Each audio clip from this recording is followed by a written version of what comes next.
Well, good afternoon, my Teaserking family.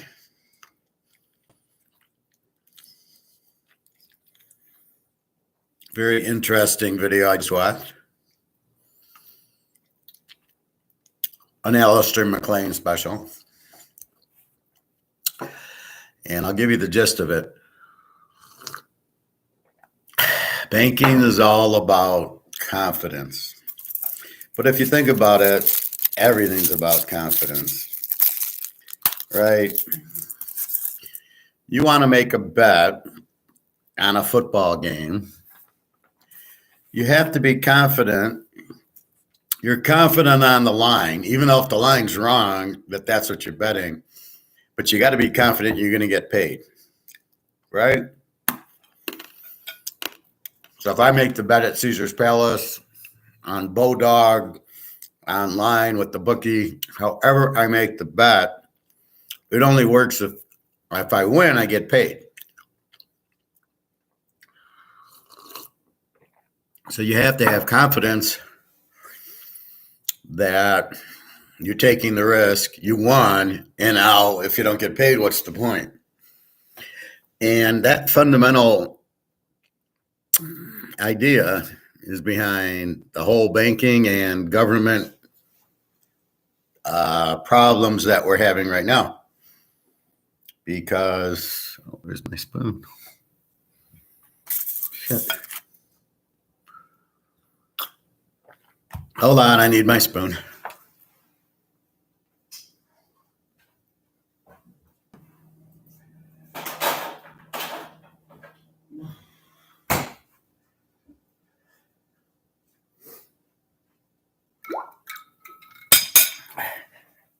My mom used to go to this thing called Breakfast with Bach. And I guess you'd have breakfast at a hotel, one of the coffee shops, and Bach would be playing. Well, this is lunch with the professor. How about that? Only ours is a lot more interesting. So everything comes back to Austrian economics, faith. So if you don't believe the bank's going to hold your money, and when you need it, it's there, then there's no confidence. You don't leave your money in the bank. If you don't have confidence in the money, if you don't think this is going to hold its value, you don't hold it. Then it becomes competition. If I don't hold money, what do I hold? That's what you're looking at. So after listening to Alistair McLean reporting, he's saying, well, first he's saying all the banks, I can see I'm frozen. Okay. Now they're reconnecting me. Boom, boom, boom. Okay, now I'm fine. So when you give your money to the bank, you got to make sure you're going to get it, that it's there to get. And what the banks did, you give your money, they then pay you an interest rate. Now, it's not been a lot. Let's say it's 1%. They then have to invest your money and make at least, 3%. Because they got to give you the one, and then they're in business to make money. And one of his points today was, don't forget, banks are in business. They're not charities. They're there to make money. And they shouldn't be doing woke things, which are basically, oh, you gave to the Republicans, we're not going to let you have money. We're going to close your bank out. We're not going to give it to you. They shouldn't be doing that. Some maybe do, and I wouldn't keep my money there, but it should just be, do you have credit? Yes. Fine. Well, it shouldn't even be that. You have money that you're putting in. Here's $10,000. Okay, I don't care who you elect or who you vote for. So with that said, they put the best way they could get the most amount of money was treasuries. They did loan out money. I mean, they're supposed to also do car loans and auto loans and business loans, right? And if we don't have anybody to loan it to that we can trust is going to pay us back, again, they need confidence in you to give you the loan. If they think they can pay you back, they'll loan it to you and they'll charge you 3 or 4%. And you're starting a business, or you want to pay credit cards off, you want to do something to your house, you want to go buy a car. So they loan you the money and get, like I had a car loan at a credit union. So I got my 18 Camry, 23,000, somewhere like that. And I took out a loan with the credit union. And my loan was at, I want to say 2.1 or 2.2%. So they trusted that I would pay them back because of my credit score. And they gave me the money to buy the car, or they gave it to Toyota. So Toyota gets the money, they give me the car, and I make payments back to the credit union. I think it was $375 a month. I'm paying them $700-800 a month because I want to get it paid off early. Theoretically, I should have done that because of the inflation. Then I'm giving them back cheaper dollars that aren't worth as much. But I didn't want to have the debt. So because I wanted my money, like now, goes to gold. It doesn't stay there.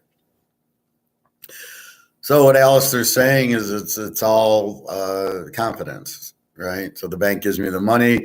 So the banks loaned out the money that they've gotten from depositors. So somebody came in, they're giving them 1%. Then they loan out the money at 2.5. Let's say 2.5%. They probably weren't even giving 1%. They're probably giving 0.5%. Then they loan that money because the banks don't have their own money, right? The banks are taking the deposits. Somebody brings in 10 grand, or in my case, somebody brought in 25 grand. They gave me his 25 grand. Said, here's your Camry. You pay us back 2.5%. So they make, let's say 2%. Let's say they're giving 0.5%. So they're making 2% on the money, usually 2-3%. That's how a bank works. Now what's happening is they couldn't find enough people like me to lend, to give the money to. So they went into bonds. But the bonds interest rates were so low because the Fed's been keeping rates at 0 that the bonds rates were like 1%. So what do? They got to go out to a 5-year bond or a 10-year bond to get 2.5% on a bond. Now, here's where the problem arrives, because these people are idiots. They don't get that there's inflation cooking because they're printing money. They don't get the action to get to the reaction. So they don't see the money printed. Then they don't see, without that, they don't see interest rates going up. So all the banks are apparently blindsided to the fact that they're okay if the interest rates don't go up. But they did go up. And so that's what you got with Silicon Valley and all these smaller banks. They're not, the smaller banks aren't big enough to really diversify too much. The JP Morgans and Chases and Wells Fargo, while they are in big trouble, are big enough to diversify and make some money some other ways, supposedly. So that's why you have it, is they didn't understand interest rates were going to go up. And as they started going up, instead of taking a loss on the bonds, they can't take a loss on the bonds. So they just stay in the bonds, and then the interest rates go up. So now the value of the bond is dropped. So their balance sheet, or the way they keep score, has now gone down. So my asset is, $10 billion in bonds. When I buy it at the 2% or 1%, let's say I bought it at 1%. So the bond value was $99 for the bond, right? Per 100. So, the bond price is 99. The interest rate's like 1%. But as the interest rate goes up to 5%, the bond price is now 85. Oh shit! I lost from 99 to now. It's only worth $85 to me. because the interest rate went up. Well, how do you not say, well, I did see it, but I'm in it for 5 years because to get the amount of interest I needed to go off 5 years to get percent, laying 0.5% to make 2 or 3% on the money. Aha. Now we have a better understanding. So Powell is fucking over all the banks. Is he doing it on purpose or because he's an idiot? More than likely he's an idiot. Aha, he says, I need to stop inflation. Well, raising interest rates, I hate to break it to you, Powell, doesn't stop inflation. Well, it did for 1980. It did with, that guy, Volcker. He raised it to 20%. The only way to stop inflation, and I was watching Milton Friedman yesterday. He did a thing on inflation, and basically the only way to stop it is to reduce government spending and reduce printing the money. What does interest rates have to do with anything? Nothing. So probably what Volcker did at the 20% was make things so expensive, because now the cost of money is 20%, that people didn't spend, and therefore they could reduce the government creation of the money. So it's like you're trying to lose weight and you eat a candy bar. I'm getting on me. This is a 90% candy bar, so that's okay. Let's say you're eating M&Ms and you're trying to lose weight, and you say, you know what? If I go running, I'll lose weight, and that's how. But I'll still keep eating the M&Ms. No, you're still eating the M&Ms. You're not going to lose any weight. You're going to run, but running's not the answer. The only answer to lose weight is to stop eating the M&Ms, or in government terms, stop spending the money and stop printing the money. So if you keep eating M&Ms, you keep eating Fritos, and you keep eating, just high fat, high fat foods with a lot of sugar in it. You keep eating bagels, and you keep eating chocolate cake and ice cream and Coca-Cola and Pepsi. So you keep eating that. Excuse me.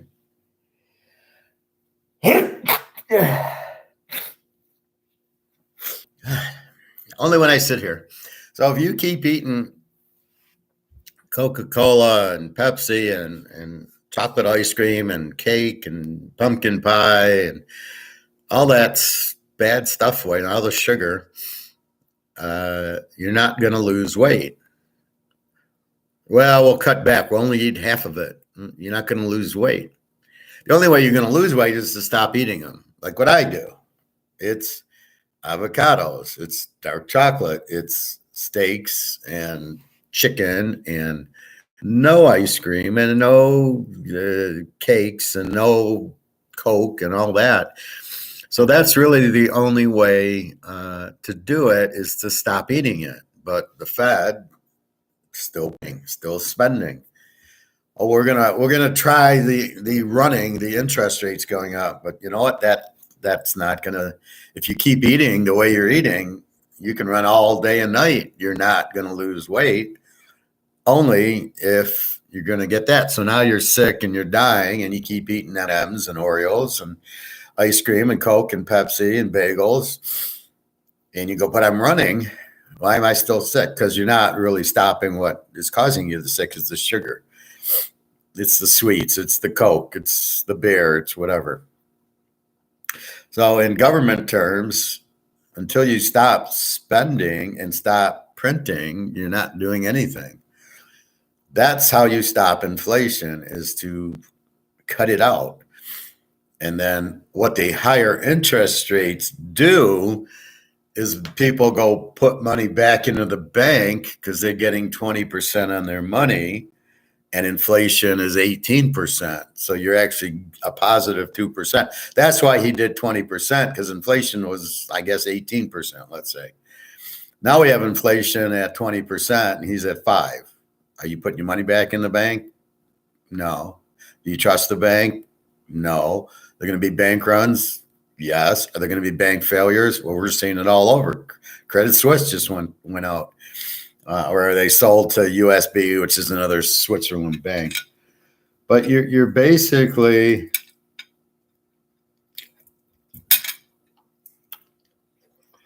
forgive me for eating my avocado like an apple, but it's too hard. I just bought a bunch, and they're real ripe. They're real firm. And I had it sit out for a day or two, but because I got it when I did the dentist, it was near a Walmart which had the avocados. And so I've had them out for 2 days, but they're still too firm. I can't really get my spoon into it, and it's far easier to eat it like an apple. So I apologize. But anyway, with that said,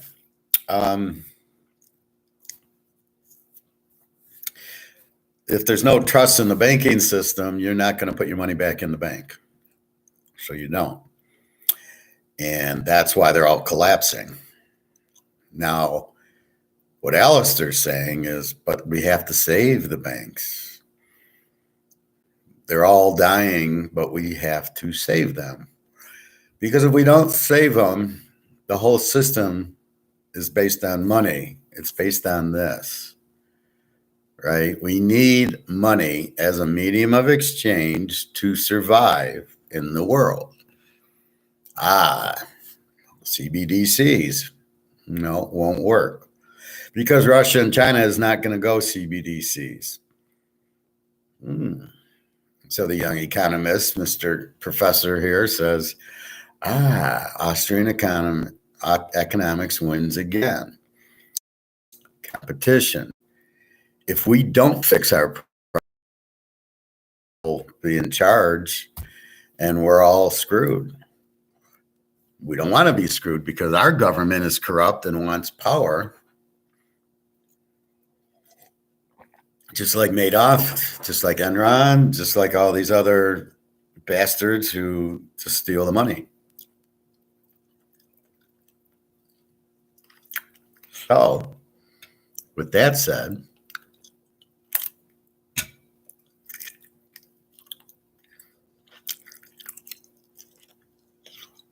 yeah, I don't want to eat the skin. So with that said, it all goes back to gold. Why aren't China? Well, China's property went down. Russia's down, but they have all the gold. They want the gold price to go up. The only fix in this whole mess is gold and the gold standard. That is your fix. That's it. That's the only way. Because everybody's created bullshit dollars that are tied to nothing, that are all inflated because they're all printing and printing. Now, the difference is in America, we print because we're corrupt.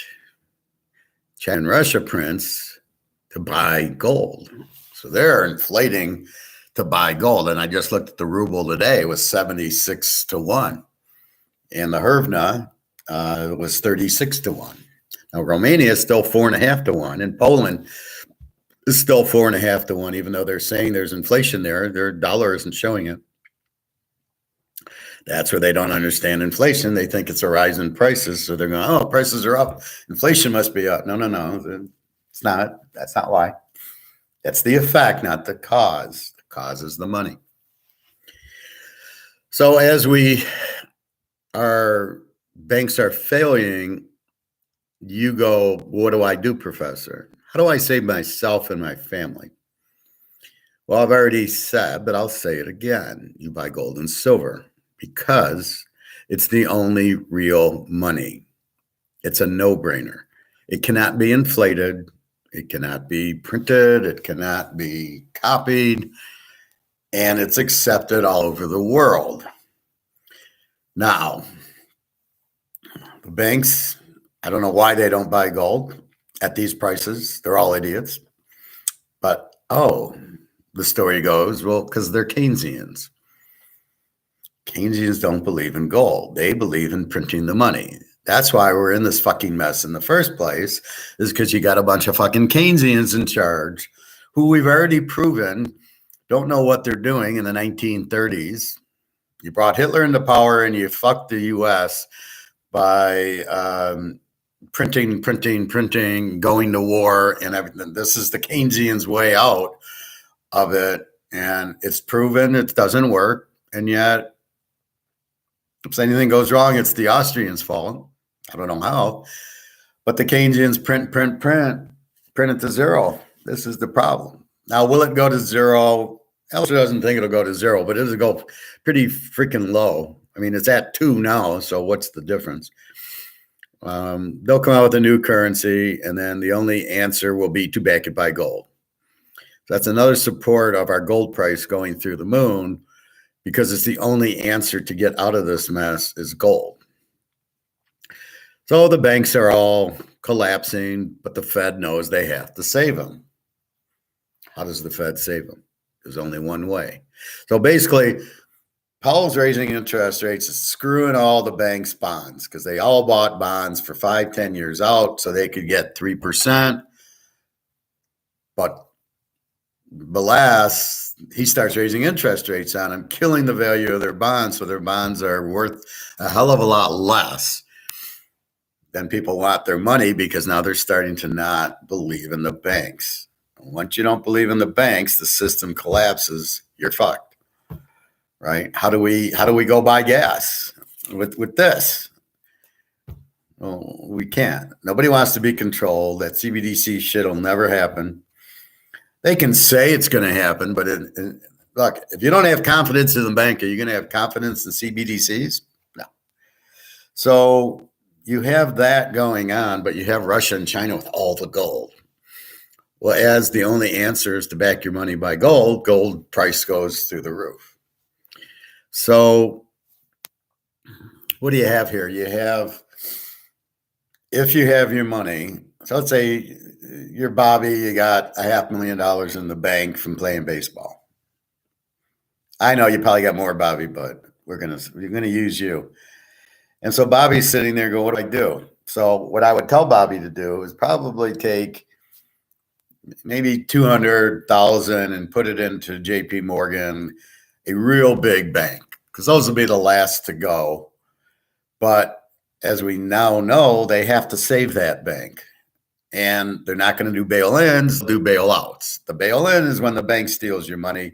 The bailout is the Fed gives the bank, they print money. So Bobby's money's partly safe there, but he doesn't want it there. So the other 250 he needs to put into his silver and gold, because then he doesn't need protection. He has the protection. He's all set. He doesn't have to worry. Nothing can happen to him. A bank failure won't affect his gold and silver. The inflation won't affect his gold and silver. If anything, it'll make it worth more. So Bobby, that's your best thing. So you get it out of real mom and pop banks, maybe little credit unions and stuff like that. And you get it, and that's, is it part of the plan? I don't know that these idiots can think of a plan like this. It's such a warped plan that even a Bond villain couldn't think of this. So the banks bail out the big banks because they're all in the same problem. They're either lent out their money. The other thing is they've lent out their money to people in houses and cars, right? You bought a house from whoever. But as interest rates go up, if you're not smart like the professor and fixed your mortgage, if you got a variable mortgage, now you're fucked because your rate went up and you can't afford it. Here comes the problem with these loans. Oh shit, I loaned some of the money out and I put the rest in bonds. I'm losing both ways. If everybody paid off their loan, I'd be fine. But wait a minute, they're defaulting. And with all these defaults, with all these defaults, I don't have money coming in. But I got Bobby going, I want my 250 grand. And they're sorry, Bobby, we don't have 250 to give you. So Bobby, well, now that's when the Fed steps in to save them, because if they don't, there's no faith and no confidence in the banking system. or the government, and basically we're done as a country. And so they can't fail the system. So the Fed has to bail them out, even if it means inflation going through the roof, because what will happen is they'll have to print more money. Where they're going to get the money to bail out Bobby? Well, they got to print it. There is no other way. I got to throw the ring into the mountain of fire in for Sauron to get dyed, because there is no other way to do it, right? I have to throw the ring into the fire. I have to print money to make these people whole. There's no other way. And with the U.S. being so stupid not to have gold, we're totally fucked. Which leaves Russia and China going, we have gold. We were smart. We don't like them. We don't like communism. We don't want to be anywhere near these type of people, but we're fucked because our government's too stupid to have gold. And, Warren Buffett has some silver, and JP Morgan, I don't know if they have silver for themselves or bought for the Chinese. It's really too hard to tell. But these people are too stupid to understand gold and silver, because they're Keynesians who don't understand gold and silver, who think we'll just keep printing, and printing. So when you have the wrong people in charge, this is what brings Hitler to power, right? In the 30s, Germany printed. Didn't have gold. All of a sudden, their leader goes out, and then in comes Hitler. And then we see martial law, we see a war, we see people going to prison camps, we see a lot of people dead. That's not a good way to go. That's not what we want. There's no reason for that. So that's really what we have now is, if they don't bail out these big banks, there's no faith in the banking system. And if there's no faith in the banking system, there is no government. And all these power brokers who are running the government, the Keynesians, are all out of a job. And nobody's going to work for free. So the whole government's broke. All the banks are broke. What do you do with your money? Well, you go to the Russian banks, the Chinese banks. You try to buy gold, but at that point, gold's $30,000 an ounce, because by then everybody's ran into it. Oh, silver, $3,000 an ounce. Do you even have money to buy it? No, your money's in the bank, which you couldn't get out. So it all comes back to gold and silver. It all comes back to Austrian economics, which is competition. Because Russia and China have the gold, forces the U.S. to back their dollar by gold. Not that they want to, not that they understand it, because they're freaking Keynesians. They believe government controls, not the individual. We want the individual to control. I want to go get ribs. I'm going to drive to the ribs. Bobby wants pig ears. He goes and gets pig ears. We don't want the government telling us you can't buy pig's ears and you can't buy ribs. That's what it is in China and Russia, right? The government controls. We don't want that. We want to control. That's why we're great, the U.S., at least we used to be.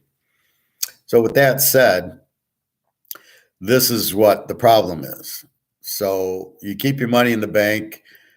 I wouldn't keep too much in the bank, like enough for a few months' bills. And keep in mind, if it doesn't cost you a nickel to buy gold and silver. All you're doing is it's a trade. I got 100,000 in this shit, and now I got 100,000 in gold. Did I spend anything? No. Did I spend a nickel? No. Is this going to zero? Well, let's say it goes to 5. Let's say, but we know it's going down in value. Is your gold going down in value? Absolutely not. Are they printing your gold? Absolutely not. So if your gold is fine, then all you're doing is making a trade, of which you're trading this for gold and silver. Now you're protected. Now you don't care what these idiots do. You do to a point. You don't want them to fuck the whole economy and the whole country. And you hope they're not all this stupid, although most of them are, especially these woke and all the Keynesians running this shit. So once we can't trust them. That's the bottom line. Once we understand what's happening, we can't trust them.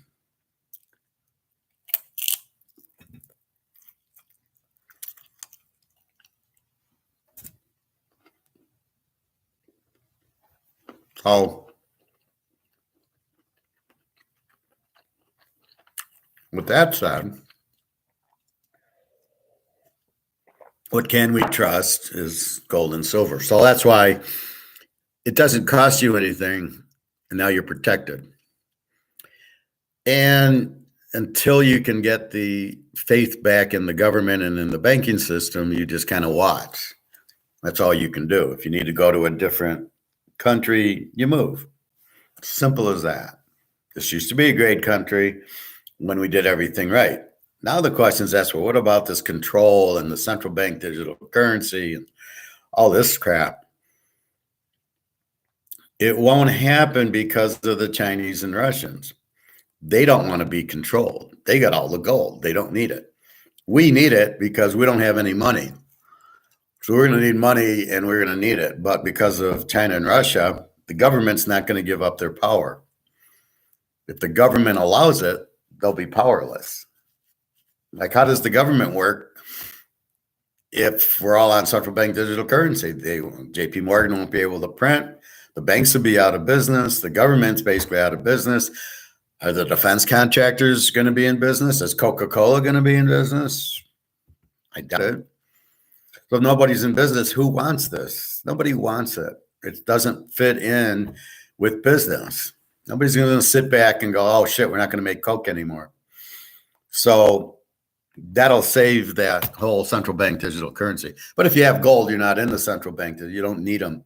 You got gold and silver. Now, what I keep yelling at is you better buy it quickly because it ain't going to be there long. I'm going to run to the coin store after this just to see what's going on. I might buy 10 more ounces of silver. We will see. I did get the unemployment approved. So now I got money coming in, Social Security, unemployment, at least for 20 weeks. So everything's good. So now I can run, and the money I was going to spend thinking I didn't have either, now that I have them, I can go spend on some gold and silver. When does gold and silver finally hit value? We don't know. But I think it's relatively soon, because as people lose confidence in gold and silver in the banking, I'm worried about my money being safe. I'm worried about my bank not going under. I'm worried about the inflation killing my dollars. And all you got is Janet Yellen going, oh, everything's fine. And everybody's laughing, going, yeah, she's saying everything's fine. Everything's not fine. So with that all said,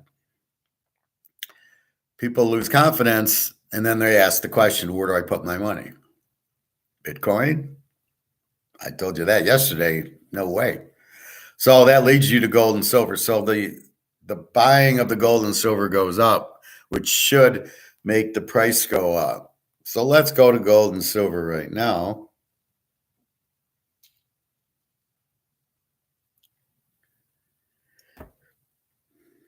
And then we'll do basketball.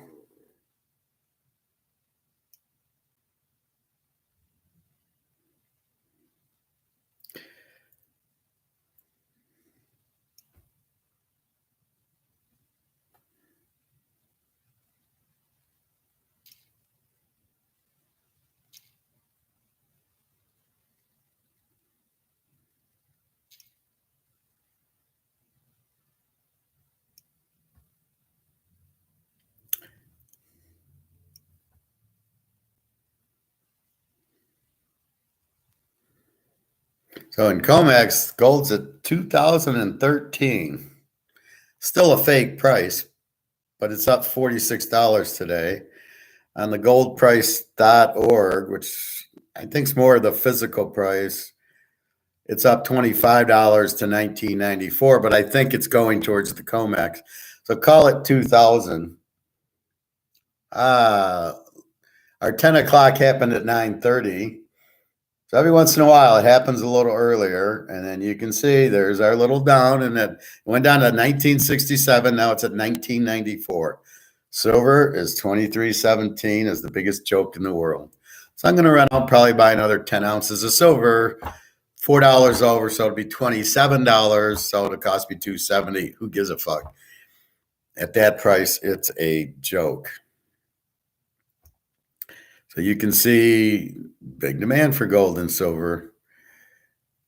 And as long as there's demand, the price goes up.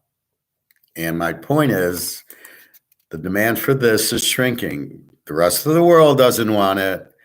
And as soon as the U.S. figures out that nobody wants it, nobody will want it, gives you no value, which will force JP Morgan to start printing a new dollar, probably not backed by gold.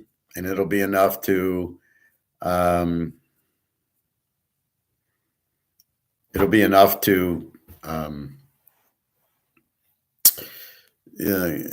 reassurance. But once it breaks, and once COMEX breaks, then we add a zero to our $2,000 gold, and it's 20,000. Once it hits 20, it hits 50. Because then everybody piles in. See, everybody's blind right now because they see gold at 2,000 and they know it's gone up a little, but they don't.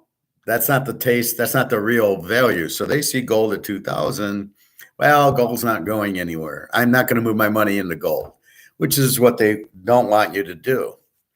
So we're going to get into Wall Street in a minute. Let's quickly go through the NCAA tournament. We got Michigan State 1.5, 138.5, up from 137. I like the game under with State's defense. Arkansas, Connecticut. We've got Connecticut 4.5, 139.5. So it went from 3.5 to 4.5, and it was 140. I like the over in this game. So go over 139.5 with Connecticut, Arkansas. So we're going under Michigan State, Kansas State. We're going over Connecticut, Arkansas. Tennessee, 4.5, 129.5. It was 4.5, 131. So when the professor gives a pick, everybody listens. See, they have confidence in me. I said go under 131. Now it's down to 129.5. So pretty heavy betting on the under. And UCLA 1.5, 144.5.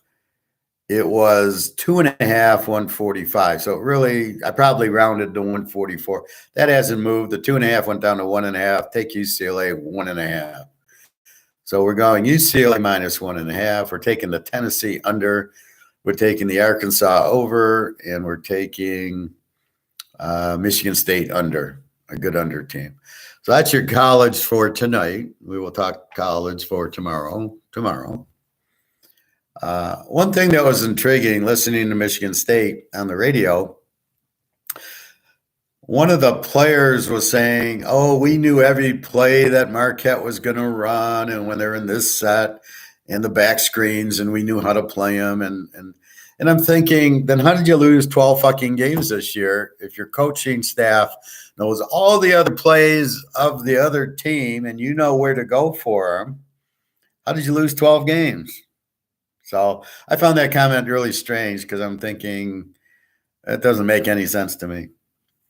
So with that said, those are your 4 games. The 5-star today is go under in the Tennessee, Florida Atlantic game. Take that under. And your 5-star tomorrow, I thought I had one more. Maybe I didn't. So tomorrow I got Alabama, Princeton, and Houston. And we're going over the Texas Xavier. At least this weekend, the Midwest is playing tomorrow, not like last weekend where some teams were that. And it's still an advantage because I think Michigan State played on Sunday, and here now they're playing Thursday versus the Saturday game, and then they're playing on Thursday. Would have given them an extra day to practice and review. And I think Tennessee has that edge. I think they played Saturday against Duke, and then Florida Atlantic played Sunday. So it's a huge edge for Tennessee because they played Saturday. They had an extra day off. That's what I didn't like about it. Now this weekend is more fair. all the South's playing tomorrow and all the Midwest is playing tomorrow and the East and West are playing today, and then they'll play Saturday. So these games are today, Saturday, the others are Friday, Sunday, which is how it should be. You should never break the bracket up like that. All right. So we went through the price of gold. So let's go through a very critical thing that I've noticed. Being an INFJ, I notice everything. So what do I notice? I start watching these movies, Other People's Money, Assault on Wall Street, Margin Call, Enron, Madoff. And what do I see? Everybody loses. All the investors lose, right? Enron wins. Madoff wins. Well, at least all the guys. Margin call that the investment bank wins. Other people's money, the stockholders actually win. So you start thinking about what the hell's going on, and you realize the banking system's it's a scam. The whole finance system's a scam in the sense you have $50,000, $60,000. We'll go to our assault on Wall Street guy. I have $60,000 to invest. Nobody is telling you to invest in gold but me. What do? You call up a broker. He gets commission on the sale of the portfolio or the mutual fund or the stocks that you buy. Does he care about your 60 grand? No. Oh, something happened. Oops, this happened and that. And mortgages, people stop paying their mortgage. Oops. We're too stupid to know. They weren't too stupid to know. They didn't care. All they were trying to do was sell, make commission, cook their books, get their big bonuses, and off they go. And they don't care what happens. They don't care if you lose all your money. Enron, everybody's buying Enron stock. The SEC's on it because they're not helping. They're taking their kickback. JP Morgan's taking their kickback. So everybody's taking their kickback, not saying a word. And then the public who's not educated in it, because they don't educate you in this, right?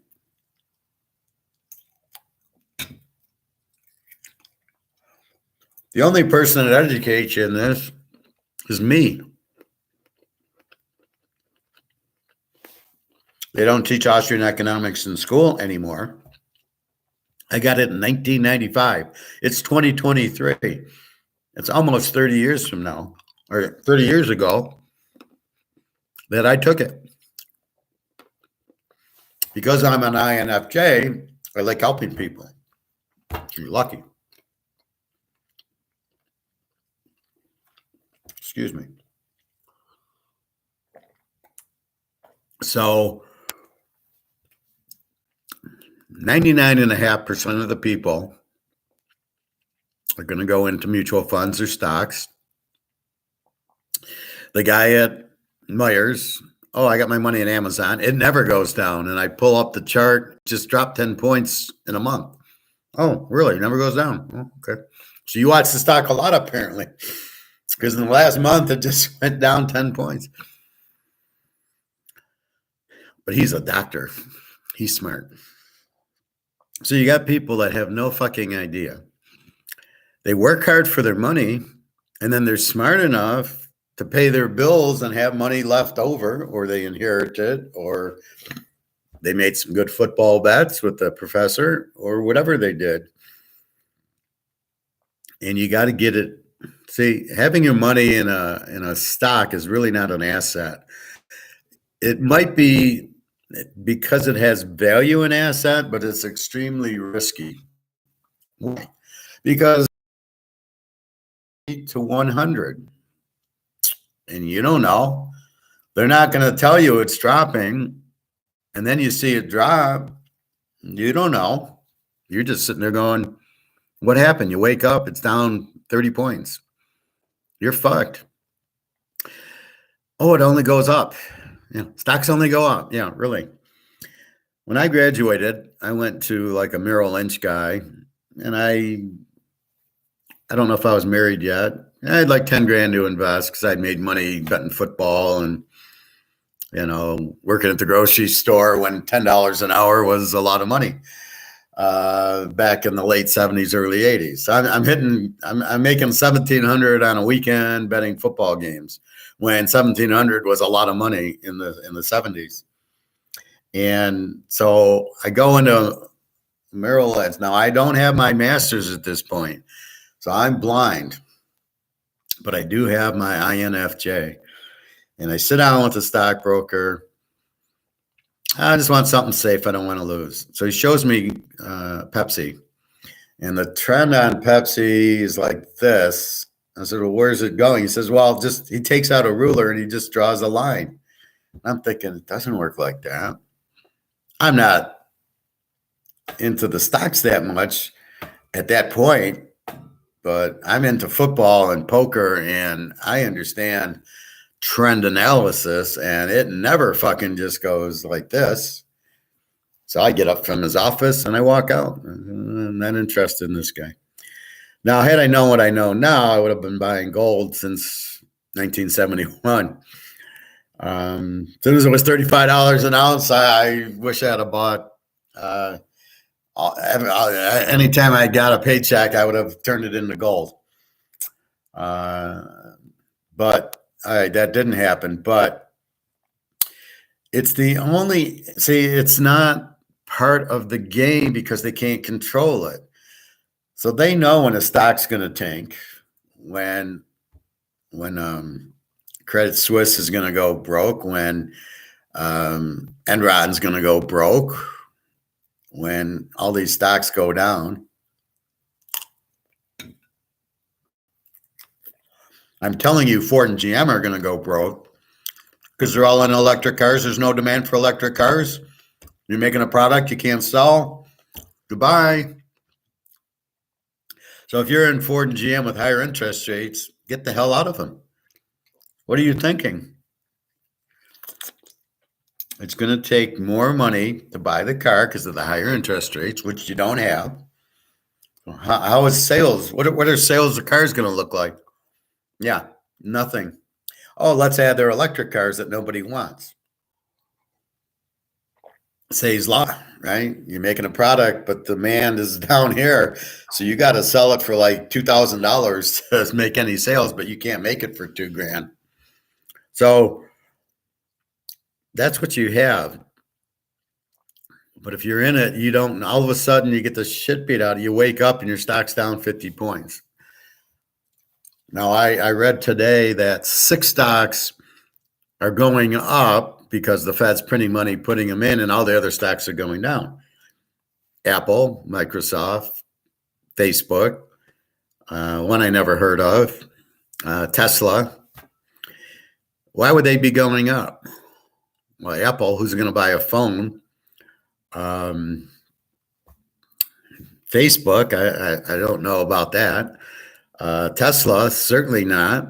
So these are fake stocks going up. And then you look at the stock market and go, oh, it's at 32,000 up 300 points for today. Trying to mislead you that that's safe haven. Trying to mislead you that this is where you can this is where you're going to make your money, put it in.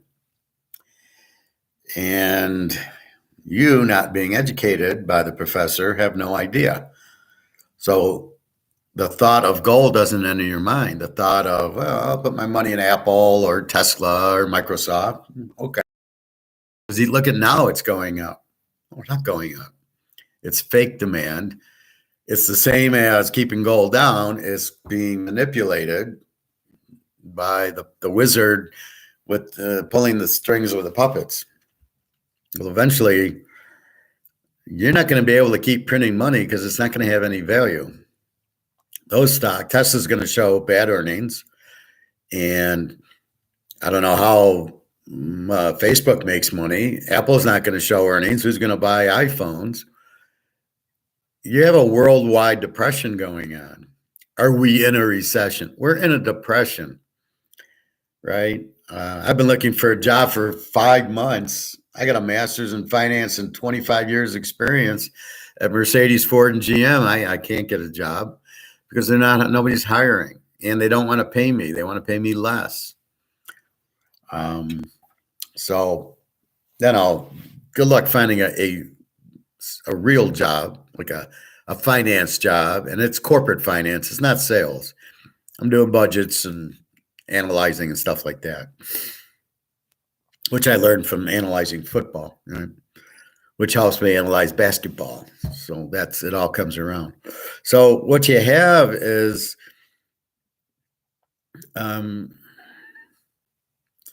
what do I do with my money? And they're fluffing up the stocks and fluffing down gold. It's not real. I'm able to see it's not real. I can read financial statements, but I know I don't even need to read it. People aren't going to have money to buy a $1,300 Apple phone, an iPhone. They're not going to have it, or nobody's running to buy a computer. I don't buy Apple. This is there's that Google Chrome piece of shit computer. I'd rather have the Microsoft, which I'll go buy soon. So what you have is being misled because you trust them. You trust that if Tesla's whatever it's at, you trust that that's the right price. It's not. You trust they're going to sell all these electric vehicles. They're not. There's no demand. Nobody wants them. They just lowered their price from 50,000 to 27,000. Tells you there's no demand. As I said, when the demand is high, the price goes up. When there is no demand, the price went down. Well, what did the price do? It went from 50 to 27,000. Is there demand? I don't see it. No, I don't see the demand. So now now the stock price is going up in cars, in high interest rates, and add the cherry on top, as Tokyo would say, they're electric vehicles. They're not even what people want. Maybe gas vehicles, maybe Mercedes, but not in this. So what you have is a bunch of bullshit. People are being fed lines. Put your money in stocks. That's safe. It's not safe. It's going to crash because it's in paper. It's in this, right? So I don't care what your earnings are. If this loses all its value or most of it, your money's. That's why there's so many billionaires, because it's phony. You never had billionaires before. Now you have billionaires because the money is all worthless. And so it takes $1 billion to buy what $1 million used to buy. So it happens in every area but gold and silver.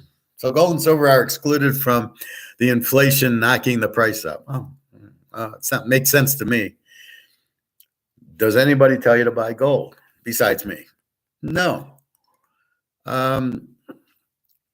At least the people that tell you to buy gold can't explain it to you in the first place. Right. So if you listen to this Andy Scheckman or this, unless you listen to Alistair McLeod or Andrew McGuire, if you're listening to anybody else, Andy Scheckman cannot tell you why to buy gold and silver. He doesn't understand economics, and he doesn't understand it. He says he does. He tries to make it sound like he understands Austrian economics, but he doesn't. Peter Schiff tells you the same thing, but he doesn't. But he throws it in to try to validate himself as you can trust me.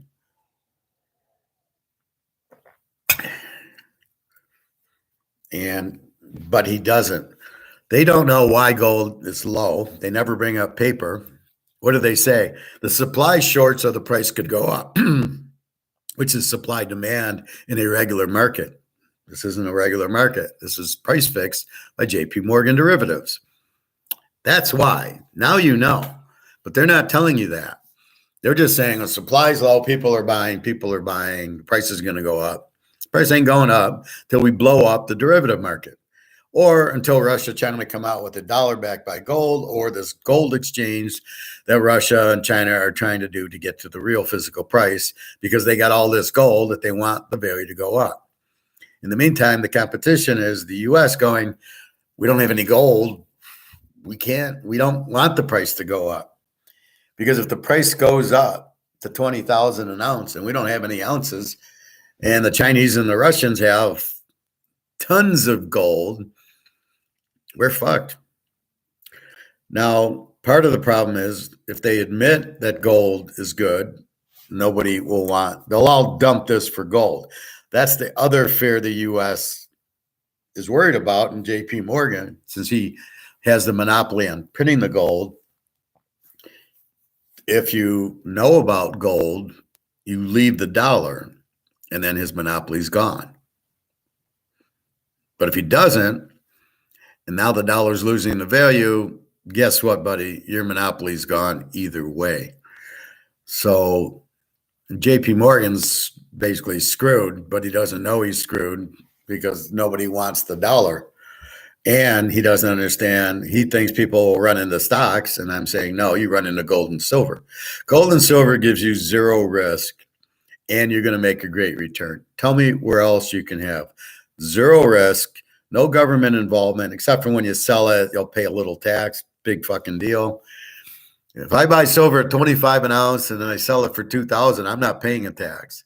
I pay a tax over 10,000. So I sell 4 coins at a time and I don't get a tax. But that's not really me. He's trying to tax the big people who have the Goldfinger bars, who have 100-ounce bars, who are going to sell it for $1 million. That's really where they're going after the tax, not me and you trading in a few ounces, a few silver or gold ounces. They're really not. It's really not intended for us. So keep that in mind. But you have an out. You have gold and silver. It's a lock. It cannot go down. Not really. It can't. You can't lose all your money. You got $100,000 in a bank and Wells Fargo. You could lose it all, right? Well, probably not, because they're going to bail out the bank. But are you going to get all 100,000? Maybe you don't. Anyway, don't trust that the bailout of the bank is for everybody's deposit. It's probably just for partial. But let's say that. So if you have the money in the bank, not only can you lose it all, like Silicon Valley, maybe you get paid out, maybe you don't. But whatever you get paid out is going to be an inflated dollar. So your $100,000 is really only worth 30 or 40,000. That's the problem. So if you leave your money in this, and the bank comes and says, well, okay, we can bail you out and give you, you still have your money in here. You don't have the 100,000, because the bailout itself by the feds is printing money, is inflation, is devaluing the dollar. So the more bailouts, the less they're worth, because they're printing money to bail them out. Well, they're just flipping a switch and this and that. No, there's still more money in circulation, still devalues the money. They don't actually have to print it, but if they say, well, we're giving $1 trillion to bail out Wells Fargo, that's in the system. It's more money in the money supply. You can't listen to these idiots, this Reichert and these other guys who say, no, it's just going to the bank and coming back. Therefore, the velocity of money, there's no such thing as velocity of money. It's either you print money or you didn't. And the more, the less it's worth. Quote, scarcity, high value, overabundance loses value. If you print $1 trillion to bail out a bank, that's overabundance, lose value. Do you actually need to print the dollars? Well, you're printing them anyway, because if Bobby wants his 200,000 out of there, you're giving him money. Any way you look at it, now I need the 200,000 to give to Bobby, and off he goes. So you're bailing him out, but if he wants it, you need money to give him. And then Bobby runs to the gold store. He goes, you know what? I can't lose. I can't lose.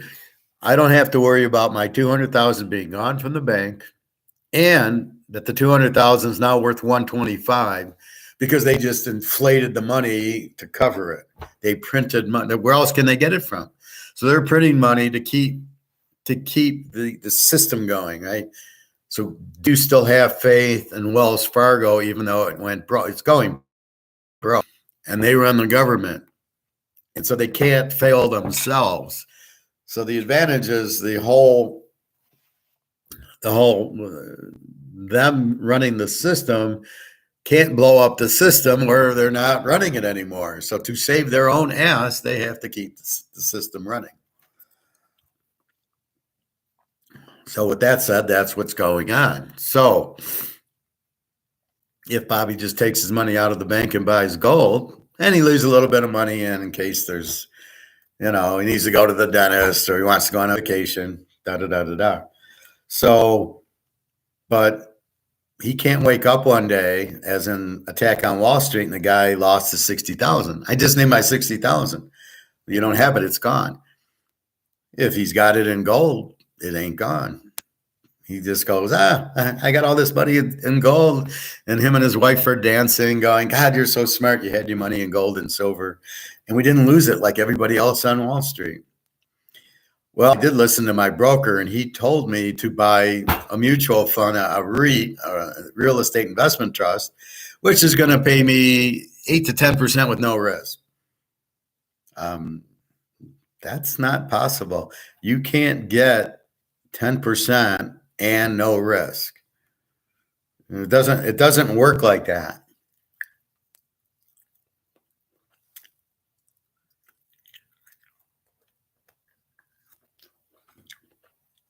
How is there no risk in gold?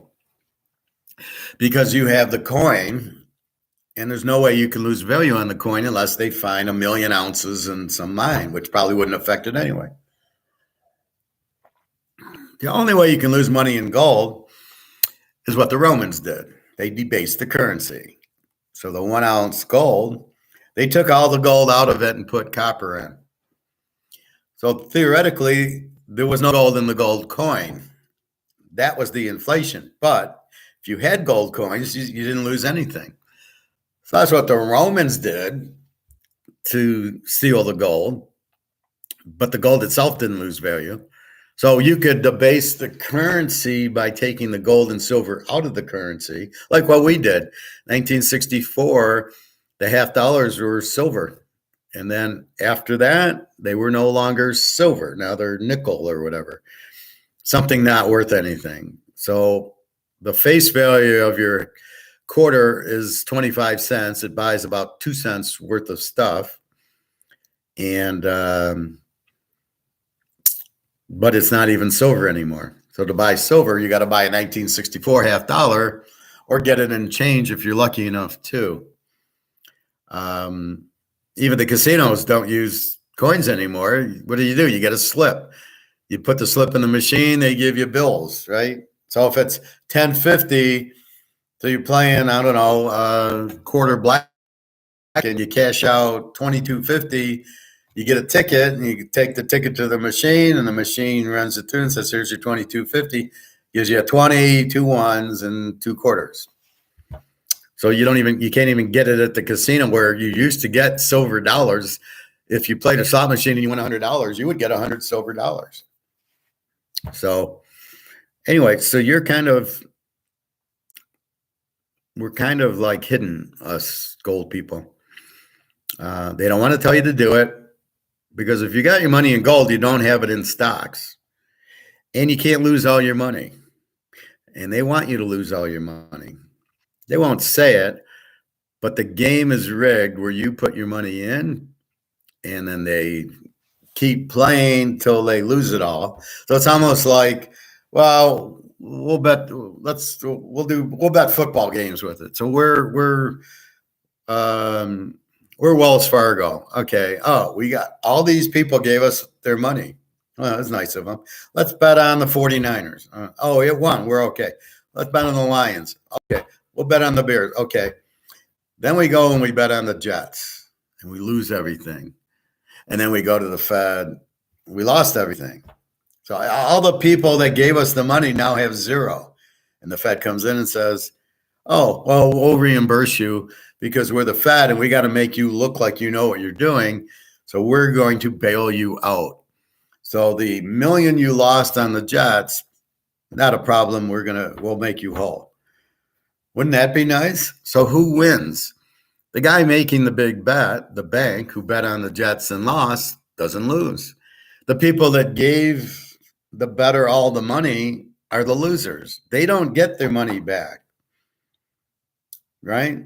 So me and Bobby and Nick, we gave money to Wells Fargo, and then they bet, and look, we made 20%. We won on the Niners. Oh, we won on the Lions. We made 20. Here's your 20%, guys. Then we lose on the Jets, and all of a sudden they go, oh, sorry, Howard, Nick, Bobby, you don't have any, your account's zero. We lost it all. We didn't know that the Jets were going to lose. They got Aaron Rodgers, and we bet and lost. Oh, yeah, but we get bailed out. We get all our money, but we're not going to give it to you. We're just getting bailed out. And that's basically what happens, right? So this is why it's such a scam, because that's what they're doing with your money. So when you buy a mutual fund or a real estate investment trust, which is basically buying mortgages, it's fine when it's working, but as soon as it stops working, so when the Fed fucks around with interest rates and then people can't afford the car loan and the house loan and walk away and default, and then the Morgan Stanleys can't pay you out, or the Wells Fargo, when they can't pay you and they say, sorry, guys, it's zero. We don't know what happened. Yeah, we do know the interest rates, but we're gonna plead ignorance. We don't know what happened. Your account has zero in it. You got zero. They get made whole. You're fucked. And now what? And so they just keep until. So that's what these idiots do. Oh, fund stocks. Well, we have it in GM and Ford and Toyota, and we have some banks in it. And we have this whole mix. But as interest rates go up, all these companies go to zero. Yeah, well, that's too bad. We don't know what happened. We were in good companies, GM, Ford. But since we're salesmen, we're not bright enough to see that interest rates are going to kill these stocks and your mutual funds going to zero. And we don't really care about you, so we didn't call you and say we're going to move it, or we didn't take the fortitude to move your stocks out of that into Coke and Pepsi. We didn't do that. So everybody gets fucked, and you don't know what's happening. And it's all because of the interest rates, because they can't follow A to get to B. They can't follow an increase in interest rates means a decrease in car sales or any sales that are interest rate reflective that are a lot of money that you can't buy on your own. You can go buy my favorite, just for you, Bobby. I can go buy this no matter what interest rates are, because I don't need to take out a loan to buy a $50 bottle of Canadian Club. I don't need the loan for that. However, if I want to buy a $30,000 Camry, I probably need a loan for that. Even if I have the money, I'd rather have it in gold than in the car. So I could have afforded the car, but I'd rather buy gold with it. So now I have the car and the gold.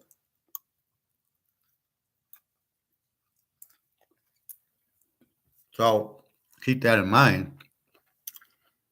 The problem with houses and cars, nobody can really afford them. Now, if you're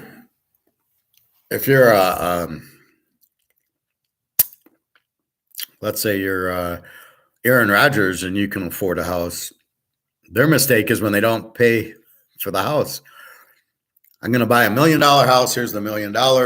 I'm done. I don't want to pay a 30-year mortgage or 15-year mortgage. Why do I want to pay all the interest rates? Because I can't clearly get that much interest from a bank versus the loan that I'm going to take. So if I'm Aaron Rodgers or any of these stars, Tom Brady, go on. I'm paying cash for my house and cash for my car. I want to buy them and not have the debt because I don't want the debt. I think before you did it for tax reasons, but I don't think it's where I just assume buy it and be done with it. But for the rest of us, we can't, I don't have $500,000 sitting around to buy a house with. So I got to take out a mortgage.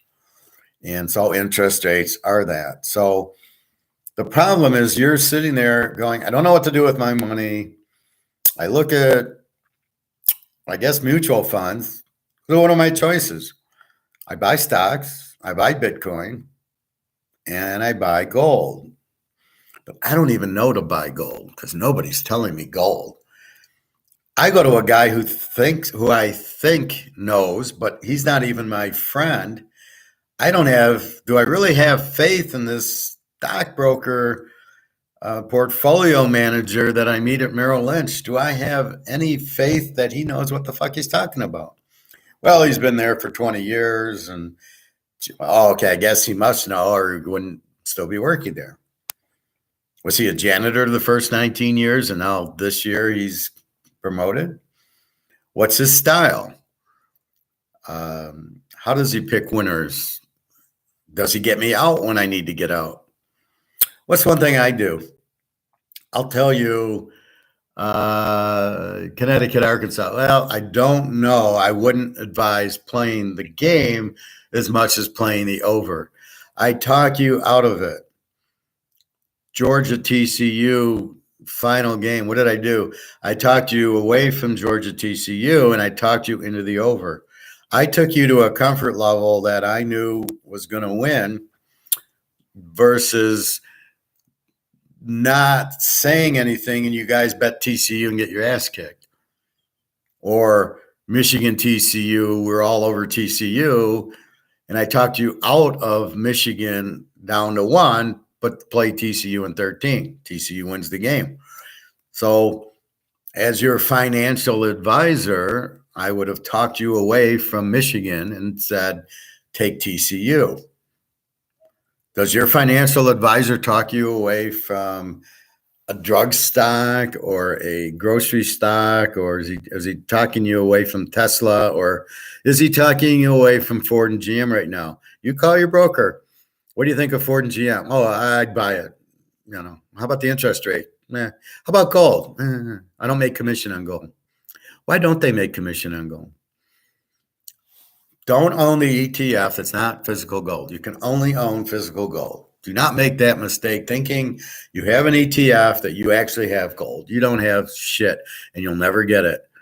And you can sit there. You think there's going to be a line at the gold store when gold finally goes up. The line to get your ETF money, to get your gold out of your ETF that doesn't exist, you'll never get it because JP Morgan's going to get it. Or this Rick Rule will steal it. He's a crook. So you've got to be very careful with that. And don't listen. This is where it's tough to listen to. But wants to sell you gold, so he's not going to paint a fair picture. Rick Rule is in the Sprott ETF. So what's he going to say? Oh yeah, buy the ETF. They're not honest, and they're not what you want to listen to. Yeah, Andy Schectman says, supply short, people are buying. Big fucking deal. You don't need him to tell you that. You're seeing all the gold go into the Federal Reserve, the federal, whatever they're called, central banks.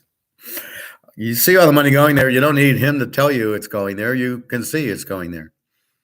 Better yet, tell me when COMEX is going to break. I can't even tell you that, but I know it's soon because the monopoly on money is going away because nobody wants it. The fat, ugly girl nobody wants, you're going to have your stock in her or the young, pretty one that comes in, obviously. So keep that in mind. So they won't tell you to buy gold coins because then you don't need them. They don't get commission on it. And you're going to be safe. You're going to have the gold. You'll be safe. Gold goes up. You're in a bet that can't lose, right? I'm betting the Bears and the Vikings, and I can't lose the bet. It's one of these teaser traps, let's say. We'll use that as an example. So I've won the Packers and the Vikings, first part of the teaser. So I got Minnesota -1 to win the teaser, and then I got the Bears +7 because that's the line on the other. So I'm trapping the game. I can't lose. Either the Vikings win and I win that and I lose the Bears, or the Bears cover and they beat the Vikings and the Bears win. Either way, I can't lose. Maybe I can win both. If Vikings win by 3, I win Minnesota, I win the Bears, boom. I am in a bet I can't lose. When you buy gold, you're in a bet you can't lose because it's not going down in value. If it does, it's very temporary, but it's because of JP Morgan fixing it. We know the fix is about up. We know they have to go to a gold standard to settle it.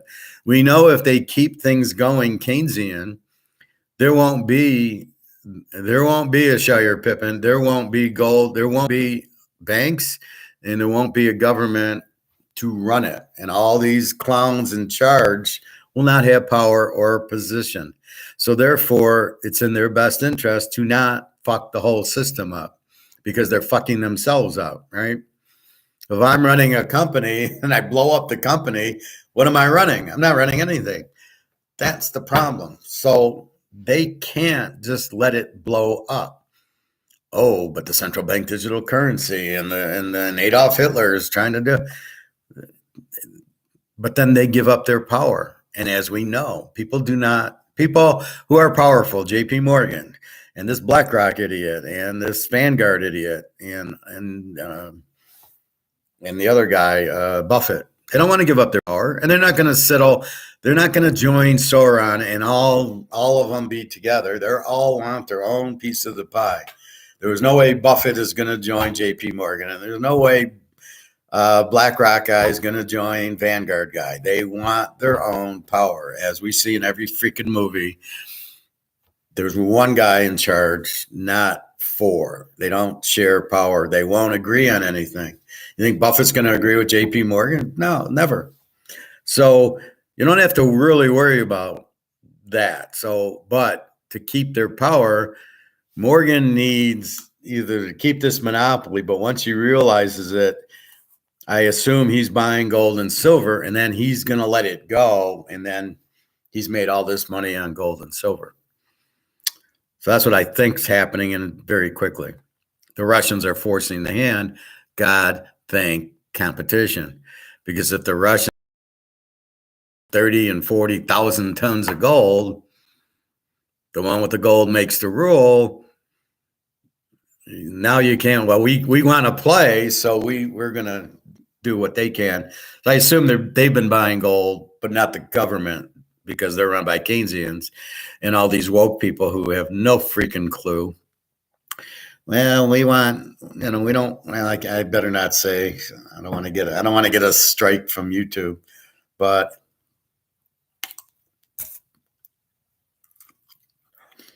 basically, Russia and China are our savior, because they have gold, forces us to have gold. We cannot keep having a dollar neck back by gold. We must compete with them. So if we're going to compete with them, we need gold because they have gold. See, where people don't understand, it's not like nobody wants gold. It's just the U.S. doesn't want gold, and they don't want you to have gold because they can't control you. You think you're worried about central bank digital currency and control? You're fucking being controlled right now, right? Oh, we're inflating, we're taxing, we're doing all this bullshit to you. Between the inflation and everything else, you're controlled. How do I get out of the U.S. controlling me? Now they're controlling you by keeping you money. The less money, the less freedom. So if you have $1 million, you can go to Switzerland, you can go to Hawaii, you can buy a car, you can buy whatever food you want, you can eat pig's ears like Bobby does, you can have a nice house. But when you don't have money, you've lost your freedom. I want to go to Hawaii, but I can't afford it. I want to go to Switzerland, I can't afford it. I want to buy steaks, I can't afford it. I want a $500,000 house, I can't afford it. So you get all this that you lose a lot of freedom. So I have always known, since I was a wee tyke, money is freedom, right? That's the first thing I learned, and I've always adhered to. But it's funny, when I bet football when I was 10 years old, afford to lose, and boom, here's more money. And I was very careful with my money. I didn't waste it on stupid. Now, I went to Vegas. As soon as I turned 21, I was in Vegas. I went there. That's where I met my uncle, who was the professional gambler from Toronto, who taught me about streaks. And he cheated because he had a two-headed coin, and I kept calling, heads, and it kept coming up heads. He says, "Oh, well, we're on a streak," and really, you couldn't not win because it's a two-headed coin. Clever man, my uncle. So that's really what you're looking at. Is you're being controlled now.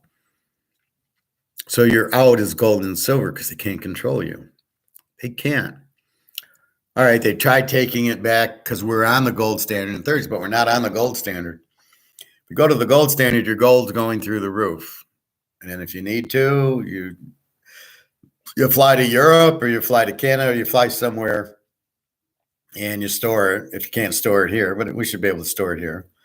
They don't know. You get a U-Haul thing. They're not. How are they going to find out, right? So you just don't want to store it in a government building or a bank because they're going to close it and you can't get it. So you need something that you control. That's why I suggest buy a safe and then figure out, put it in the freezer and you're fine, or your fridge. Hey, what's that safe doing in your fridge? Oh, it's a vegetable. I mean, yeah. So that's where you're at. You're controlled now. You're a slave now because they're inflating the money. They're making it worth less and less and less. So you're making 100 grand. No, you're not. You're making 40 grand.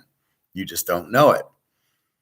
If you forget, if gold was really at the normal price, it would now take $20,000 to buy your ounce of gold that it used to take 35. The ounce of gold is the same. It's the value of the dollar is now dropped to then it really shows you what the ounce of gold, what the dollars dropped to.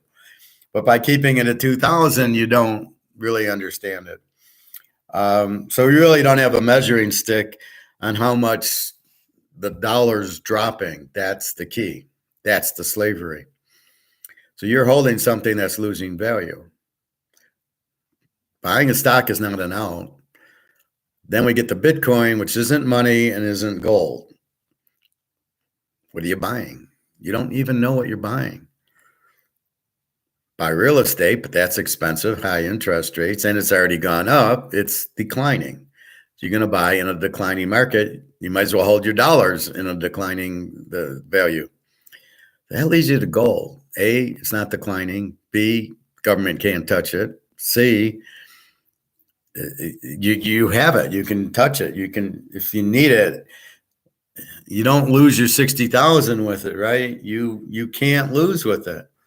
At worst case, maybe it drops $100 here and there, but then quickly goes up. Eventually, it'll go to the moon because of the gold standards that they'll need to fix the whole system of banking, and governments need the money, or none of them will be working, and none of them want to do that. I'd like to see Biden at a real job. Good. He'd be packing groceries. That'd be about it. That's what he's qualified for. So what you have is the only real safety net you have is gold and silver. You just don't know it. And nobody says it. So what do? You're smart enough to save this money, but you don't know what to do. Oh, buy stock. Oh, my broker says this. You're listening to the wrong person. You're listening to a guy who makes money by getting you into a stock, into a real estate investment trust, not thinking the interest rates are going up and therefore all the people will default. There's a risk. Gold, it can't happen. Nothing can happen to your gold. That's not attached to interest rates. It's not attached to the currency. It's gold. You're going to buy a house with a fucking ounce of gold is what you're going to do, or a car. You're going to walk into Toyota with a half ounce of gold saying, I want this, or Mercedes, I want this car. I want this $90,000 car with a half ounce of gold. No, great. Because it's gold, we'll take it. And that's what's going to happen. And that's the thing. You're in the only thing that's a sure bet to go up. That's a sure bet it can't go out. You cannot inflate it. Well, in a blue moon, if they find 1,000,000 ounces in the ground, well, they've already found the 1,000,000 ounces. There's no more huge fines and anything that's really going to affect the money, except for the JP Morgan derivative bullshit. So once we get rid of that, then it really goes. There's nothing that's gonna stop it.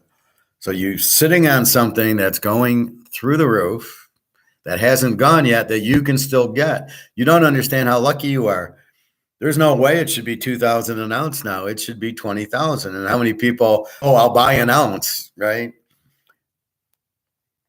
I mean, you can go buy, I got 50 ounces. I mean, I was lucky that it was still 17, 1,800, and I could basically take my 100 grand and buy 50 ounces of gold with it. And now I got another 500 in silver. And that's going to go through the roof. And I keep buying that at 25. And I'm going to run to the silver store and buy another 10 ounces because I'm so excited that of what's going on. But we don't care that the banks fail. We don't want them to. But we know they're idiots. And they're kind of getting what they deserve. But we know they're going to get bailed out, the big ones. So the advice is get into the big banks, and they're all failing. They all did the same thing. They either have loans that are bad, or they bought bonds at 1% that are now 4%. And so their face value has lost. There was no other alternative because a bank is in business to make money. You give them 10 grand, they loan it. They have to loan it out. They can't just sit on it because they owe you the 1%. So if they didn't do anything with it, they'd be losing, they'd be paying you the 1%. So keep that in mind. But in gold, you don't have to worry about it. There's no fees, there's no cost, there's nothing. You don't worry about a dividend because you're going to get the value of it to go up. And that's really the whole key to it. I see I was temporarily froze, but now I'm fine. Okay. So that's really what you should be looking at now is your safety net, but it's much more than a safety net. You can't lose with gold. You won't go from 60,000 to zero or 100,000 to zero. In worst case, you have to pay a tax when you sell it if you sell too much of it. If you sell it here, unless you go to a different country, and you'll figure out where do we sell it. It's going to go up because it's being held down not by market forces, but by a corrupt bank. But you understand that, and you're like, well, when's it going to go up? It doesn't even matter. The key right now is you can't lose. If you have your money in the bank, you're worried about your money. I got 100 grand in there, Bobby. I got 500 grand in there. How comfortable do you sleep? You got 500 grand in gold. How comfortable do you sleep? You're not worried. You can't wake up and it's gone. You can't wake up and it's zero, but you can wake up, oh, the bank collapsed. Oh, they're not going to, help the bank, bail out the bank. You don't have to worry about bail-ins, according to Alistair. He says, no, they want to, they have to save the system that they corrupted. Powell keeps sitting there going, well, we got to stop inflation. Well, you won't have a system left if you keep raising rates. You're basically killing the banks. And if you think you're just going to bail them all out and you might as well keep the interest rates going up, you won't have an economy that will make any sense anyway, except if you have gold and silver. So really, that's what you're looking at.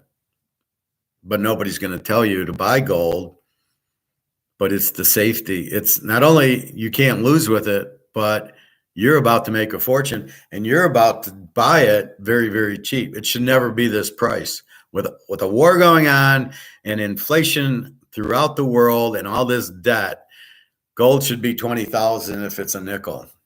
And the fact you can still buy it for 2,000, well, probably now today 2,100 is a joke. And 2,100 you're using is not even worth 2,100. And it won't be worth 2,100 in a month. It'll be worth 1,900. Your money, not the gold. So the money is losing value. So this is now going, I'm ready to rip it again, is going to this.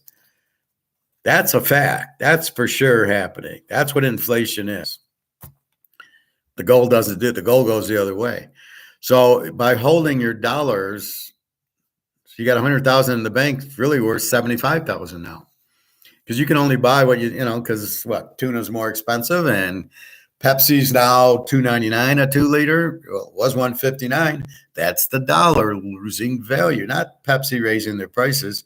So now you can't buy, when you go grocery shopping, you could buy $100 worth of goods would fill your cart. Now the $100 and it's half full. That's what I'm talking about. That's the inflation.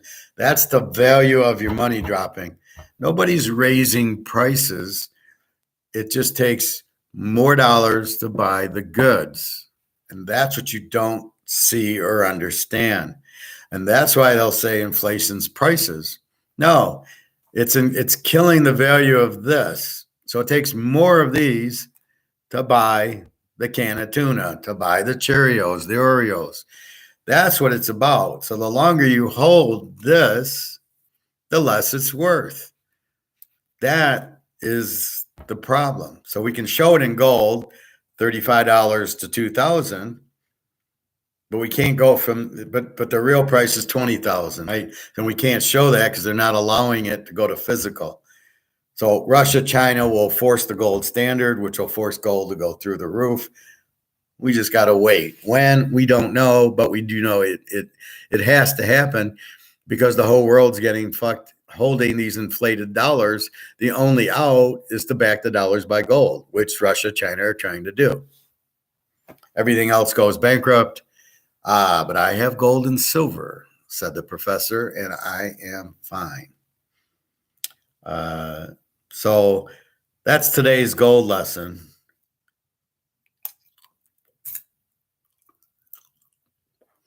As I eat my avocado like an apple. So when you can't use your spoon on the avocado, eat it like an apple. But I don't eat the grain, right? You don't eat that. So we've touched on basketball. So we get into like the movies I'm talking about. And they're all the same. People lose money. They get mad at the investors who put them in that situation. And again, that's why when I used to buy stocks, it was gold stocks. It was in and out the same day because I didn't trust them. You cannot trust the banks and you cannot trust the stocks. It's all fixed. It's all manipulated. They will buy the stocks first, the mutual funds, the companies. Then they will tell you to buy it. So they go buy, they'll go buy Coca-Cola. And the price goes from 30 to 35. Then what do? Okay, everybody, buy Coca-Cola. And it goes up to 40. Well, guess what? They bought it at 30. They're out at 40. You're buying it at 37. You're watching it go up, going, I got to buy it. Because in your mind, you've been fooled. Why are you buying it in the first place? It's an investment. You want to make money. But you're not looking at the risk. See, you're only looking at one side of the equation.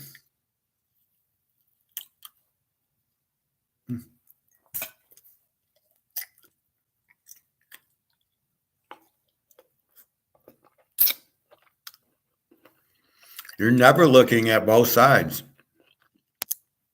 When I bet a football game, I could win, I could lose, right? I could lose if I take the Bears against the Vikings. I could win, I could lose. It's very clear football betting. It's very clear blackjack. It's very clear craps. It's very clear poker. I can win or I can lose. I might have to fold my poker hand so I don't lose. Blackjack, I'm going to risk $100. I could win or I could lose. It's very clear. If I catch 16, the dealer's got a 10, I'm fucked. I'm going to lose. If I catch an 11 and the dealer's got a 6, I'm going to double down and win more, hopefully. But the risk is there that you could lose. When you buy a stock, you don't look at it the same way as you look at blackjack, poker, or football betting. You never say you're going to lose. When you buy a stock and the broker gives you a Coca-Cola and it's going to go up 40 at a 45-degree angle, when you buy that stock, are you thinking you're going to lose? Mm-mm. You're just thinking, how much am I going to make? I'm going to go buy Amazon. I'm not going to lose. What did the guy at the Myers? It's a grocery store in Detroit. What did the guy tell me? Where's your money? Oh, aren't the prices high? And he goes, my money's in Amazon. It only goes up. I'm a doctor. And I'm like, oh, well, I'm just a handicapper. So I don't know anything about gambling. It's only going to go up. He had, I don't know, a couple $100,000 in it. It's only going to go up. It's never going to go down. It's just going to go up. And it's been tanking. But this is the mentality. Well, if my broker says to buy Pepsi, it's only going to go up. It'll never come down. If I'm in Ford, well, I don't care. The interest rates aren't going to knock the price down because people will still buy cars no matter what the interest rate is, no matter what it costs. Let's go back to Say's law. This is the market. This is the price. Nobody's buying here.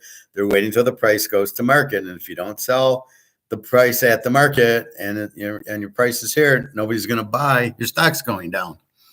Or my rib example, which I love. That's the problem with stocks, or God forbid, mutual funds. You don't think it's going to lose. It's only going to win.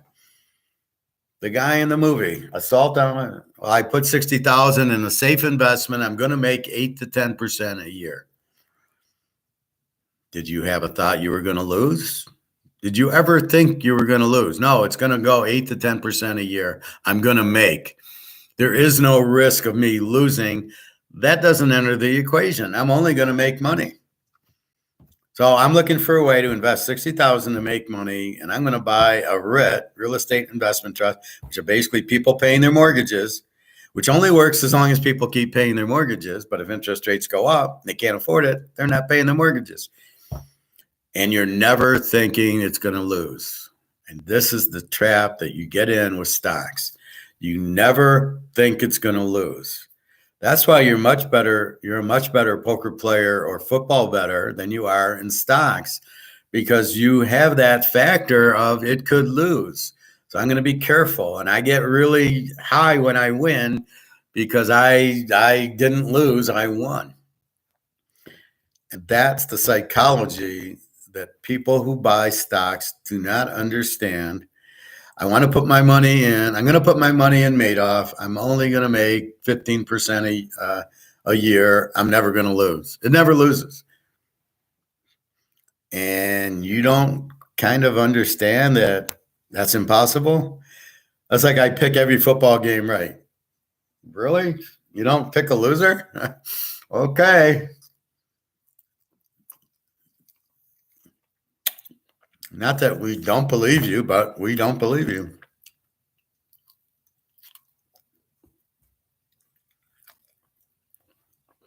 So I got to be careful of chewing here.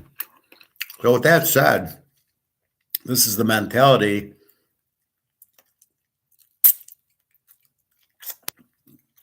that Wall Street works on, is we're not going to lose. You're not going to lose. It's only how much are you going to make. The stock's going to go up. It's never going to go down. If people looked at it like that, they'd never play stocks. Because if you bet football, you can analyze the game and you can listen to me and I can say, bet the Super Bowl, we're taking the dog. Both teams are even. I'll bet on Mahomes as a dog all day long. And then you bet on it, and the winner loses. But you've made the calculation. You've listened to my story. You've made up your own story.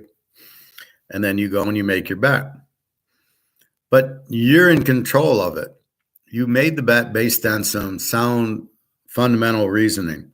The professor told me the way he picks, I'm doing it. Nick does this a lot. Well, I've taught him, and now he's like, oh, I like this team. So he gets it. But when he makes the bet, and when I make the bet, and when Bobby makes the bet, the key. When you're buying a stock or a mutual fund, you don't have a clue. You don't have a clue. Now, I can teach you, you don't want to buy car company now because the interest rates are high, which makes the cost of the car too high, and they're not going to sell as many because it's too expensive. You can use that logic if you can think of it, or you can ask me. And I think of it. That's what my directed study thesis was it was all based on, as interest rates move, what's happening in the stock market. And I got an A in that. And I should have got it published. My teacher said, do you want to get this published? And I didn't know what that meant. Like, well, I don't care. I mean, so I never did, but I should have. Then I got in a big wig and said, oh, I've got a paper published.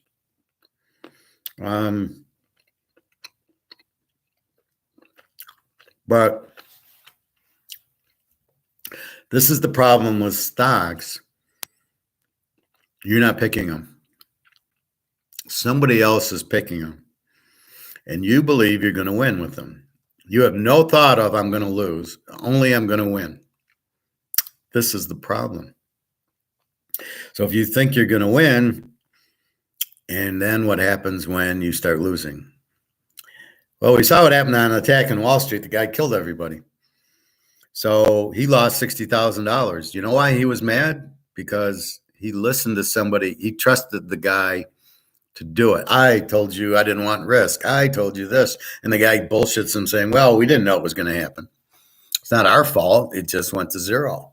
Did you warn him when it was going to zero? Did you get him out of it? So maybe he only lost $5,000? No.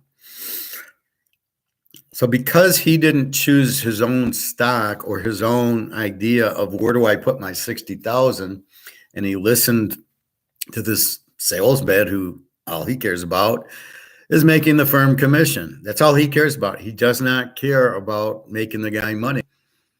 That's what separates me from everybody else. I want you to win. I want to make you money. And then I want you to put it in gold and silver because I want you to live a happy life because that's an INFJ. And that's what you need to find, somebody that is realistically out for your best interest. I have no say in this. I am not getting a commission if you go into gold, if you get out of stocks, if you get out of the banks. I get nothing out of it but your safety. Knowing Bobby's buying silver makes me happy because I know he's protected to a point. Same with Nick and anybody else. And getting him out of the bank makes me happy because he's not going to lose his money in the bank. And getting him out of dollars is good because I know what inflation is. It devalues the currency. So, but do I get anything out of it? No. But that's the person you need to find is me. You need to find somebody who I don't gain except for you being safe is how I gain. So I don't get anything for it. Therefore, I have no interest in deceiving you. Therefore, I can explain it to you. Therefore, you can make your own decision. When Bobby buys silver, it's because I tell him to after explaining him why, and then he makes his decision. And then he can't yell at me. He can, but he's in a no-brainer. He can't lose with silver, right? He's going to make money on it. So he's just waiting to make money on it. And but he can't, I'm not putting him in a stock where he doesn't know anything about it. I am trying to keep him out of GM and Ford because they're making electric cars. And with higher interest rates, you're probably not going to sell a lot of cars. It's too expensive. So I can explain that to him to keep him away from the autos and then the Coke and Pepsi because they are $2 items that everybody is going to buy Coke and Pepsi all the time. As stress relief, and with all the craziness, you don't have a lot of money, you're buying Coke and Pepsi or Budweiser or something. But that's the danger. You go to Merrill Lynch or Goldman Sachs, and you meet with a guy and, oh, we'll put you in a mutual fund. Well, I'd rather be in stocks. Okay, here's stocks that some guy in the back room's flipping a coin over. And, but you're not thinking you're going to lose. You are only thinking, I'm going to make 8 to 10% a year. I'm going to make. I am not thinking I'm going to lose. I'm only thinking I'm going to make. Because I was a gambler, and I bet football since I was, 1969 I was betting. The Chiefs over the Vikings, Super Bowl 4. I don't think I bet Super Bowl 3. I do think I bet the Ice Bowl. I do remember watching that when I was just a tiny one. But I don't know if I bet it. And then I know I started betting, 69, 1970. But because I knew about winning and losing, when I went to the stockbroker when I graduated college, and he says it's just going to go up, I immediately turned off and said, see you later. I got up and walked away going, nothing goes straight up. That's impossible. And I knew that. And so I walked away going, this guy doesn't know what he's talking about. I know more about what I'm talking about than him. So, but again, they don't want people like me at these companies. Because when I get calls for that and I say, I'm going to tell everybody to buy gold. Well, we don't want you then. It's amazing. Like, they make money on the commissions of you buying mutual funds and stocks. They don't make money on you buying gold because they don't care about you. They care about themselves. So I get a phone call. I says, well, I'm not going to put anybody in stock. There's inflation. Costs are going up and the dollar's losing value. And I'm going to tell everybody to go into gold. Well, there's no commission in gold. Why isn't there commission in gold? Where did that come from, right? So there's no commission in gold, so nobody's telling you to buy gold, and they only make money by putting you into stocks or real estate investment trust. So you're all going to lose your ass in stocks, which is why I warn you, don't buy stocks. And they don't care. They want the commission. And then they're going to buff it up, and they're going to give you this big, okay, you're out of a job, but here's $1 million. Like a margin call. Okay, you're going to get $1 million if you get rid of all your stocks and sell them out. And that's what they did. And they fucked everybody over, but they didn't care. Well, we got our money out of it. And that's what you're dealing with. So if you want to buy shares in Coke and Pepsi now, it's probably a good time to do it. Interest rates are high. Inflation's high. It's the only thing possibly making money, so everybody might move it out. I don't recommend Apple or Microsoft because you got to be kidding me. People aren't buying computers when there's heavy inflation, or Facebook. I don't even understand how that makes money. Or Tesla. How are they going to make money selling electric cars when nobody's buying cars? Why would I buy an electric car now? Where am I going to get $27,000 to buy an electric car? Where I'm going to need a battery and I'm going to need all this shit to take it over. So he came out with some bullshit that he changed something, made the battery more efficient, whatever bullshit he said. You going to trust him? I'm not going to trust him. When I hear people here say, oh no, the batteries blow up and it catches on fire, that's all I need. I wouldn't buy one in the first place anyway. So why would I buy stock in Tesla? So the key, though, is you can lose. It's just like a poker hand. It's just like a football bet, but they don't tell you that. You're going to make 8 to 10% a year with no risk is the story. And the guy goes, well, I got 60 grand. I got an inheritance. I have no fucking idea what I'm doing. So I'm going to trust Johnny over here, who I've never met, who please put me in a risk-free. Oh, okay, you can get 10% risk-free. Really? I wish I was there with him. He wouldn't have lost 60,000. He'd have made 80,000 in gold. So this is the problem. People don't think stocks or Bitcoin are a football bet. And especially on my channel, we all can relate to football bets.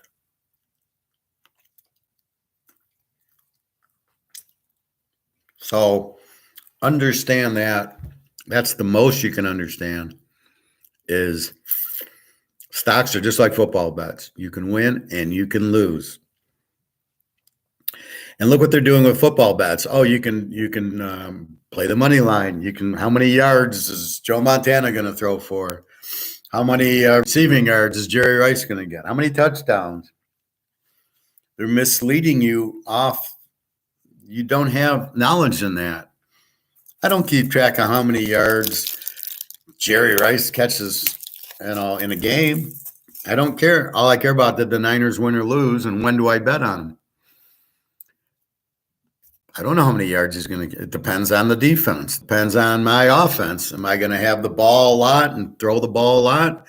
What if I get a 21-point lead? I'm going to run the ball. I don't know what's going to happen in the game. I do know my team's going to win. I know the Niners are going to win, but I don't know how. I don't know if they need Jerry Rice to catch 10 passes or Ronnie Lott had 3 pick sixes. And therefore, I don't need to throw. I'm going to run the clock. I'm going to play Army-Navy football. We're going to run. So they keep trying to get you off of that, right? They're just trying to make you lose money. Bet the money line. It's terrible. Bet the props. It's terrible. Why would I bet the props? I can pick the winners. I don't need to bet the props. And if you're betting the props, means you got problems because good luck winning on the props. And why aren't you betting the game? Well, I am betting the game. Well, stop betting the props because it's taking profit out of your pocket. Now you're betting an uncertainty versus a certainty. I know KC and the points was good against who are Philadelphia. So I make $1,000 bet, I win $1,000. I'll bet 1,100, I win 1,000. But wait, now I lost 300 because Mahomes didn't throw for so many yards and Hurts didn't run for so many yards. So I net 500 because I played these props that I have no fucking idea what I'm doing. So they're making you losers by doing these stupid things because you're getting good odds, but the odds aren't even real. You should be getting 20 to 1, you're getting 10 to 1, but you're like, well, 10 to 1's good. No, it isn't. Figure out the real odds. You wouldn't make the bet. That's why I say don't make a money line bet because instead of laying 6 to 1, you're laying 10 to 1. And instead of getting 10 to 1, you're getting 6 to 1. So why would you do that? You got to be out of your fucking mind. So again, stocks, they are not, the whole demeanor is you're going to make 8 to 10%. You're not going to lose. Oh, Amazon, you'll never lose. Coca-Cola, you'll never lose. GM and Ford, you'll never lose. It's only going to go up. Every company in the world is only going to keep going up. Well, it doesn't work that way because of competition, right? Competition hurts your profits. That's why our friend JP Morgan doesn't want gold because he doesn't want competition to this.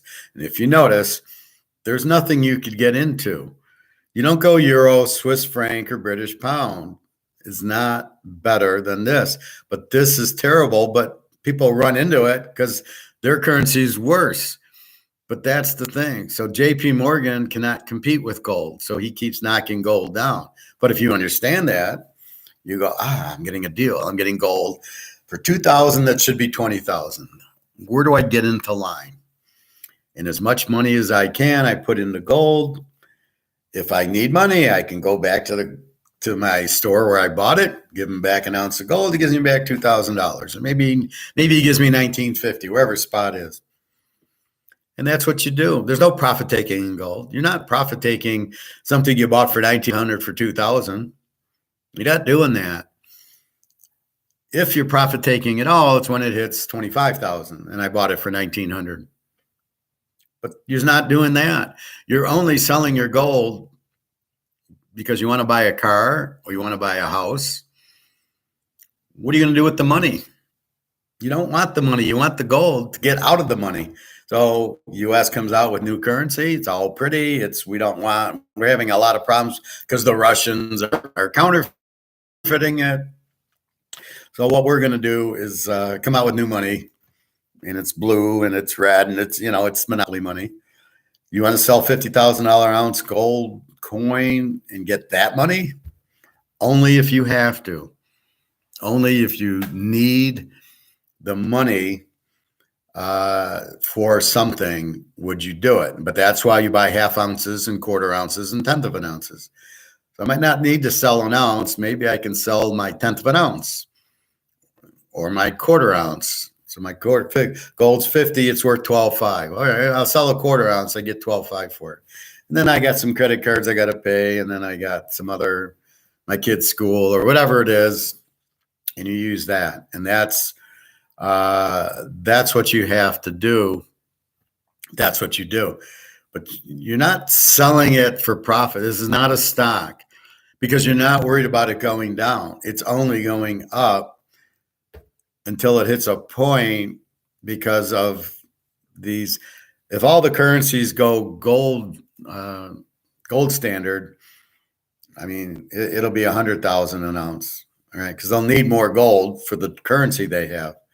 And with more people, you need more gold to value. Well, you won't need more gold, but you have to value the gold higher because the idea of the gold standard is, I can, with this dollar, it's gold. I can go to the bank and say, give me $1 worth of gold. And they have to give you the $1 worth of gold.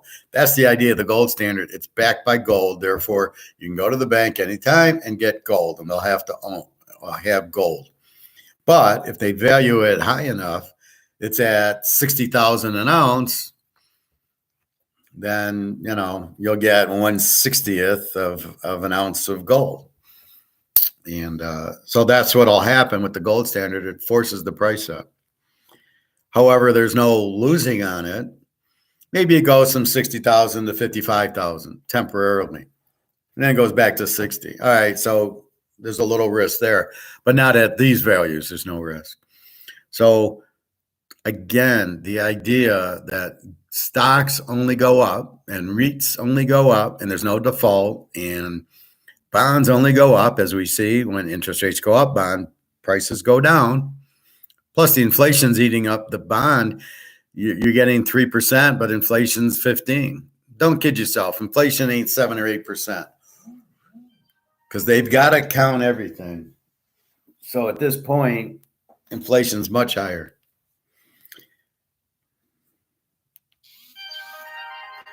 And let's see who's chiming me here.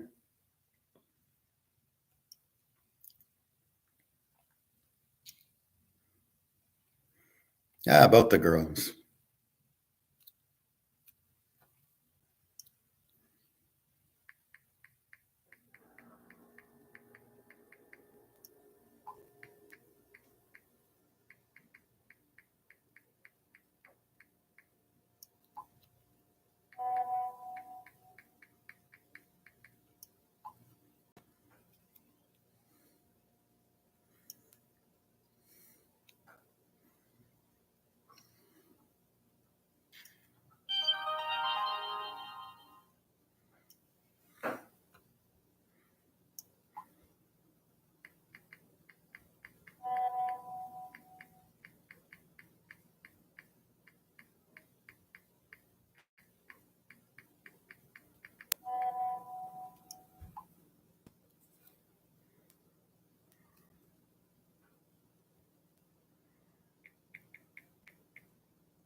Be right with you.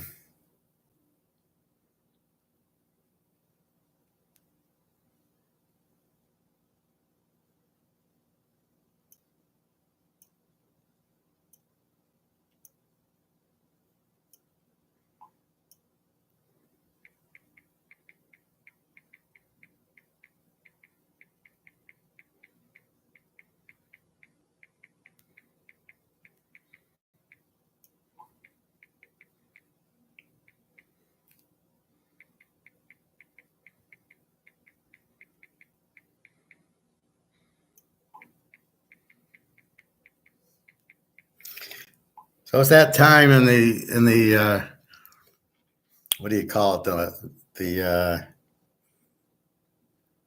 Eastern European countries. So they're all getting ready for bed. So I want to say goodnight.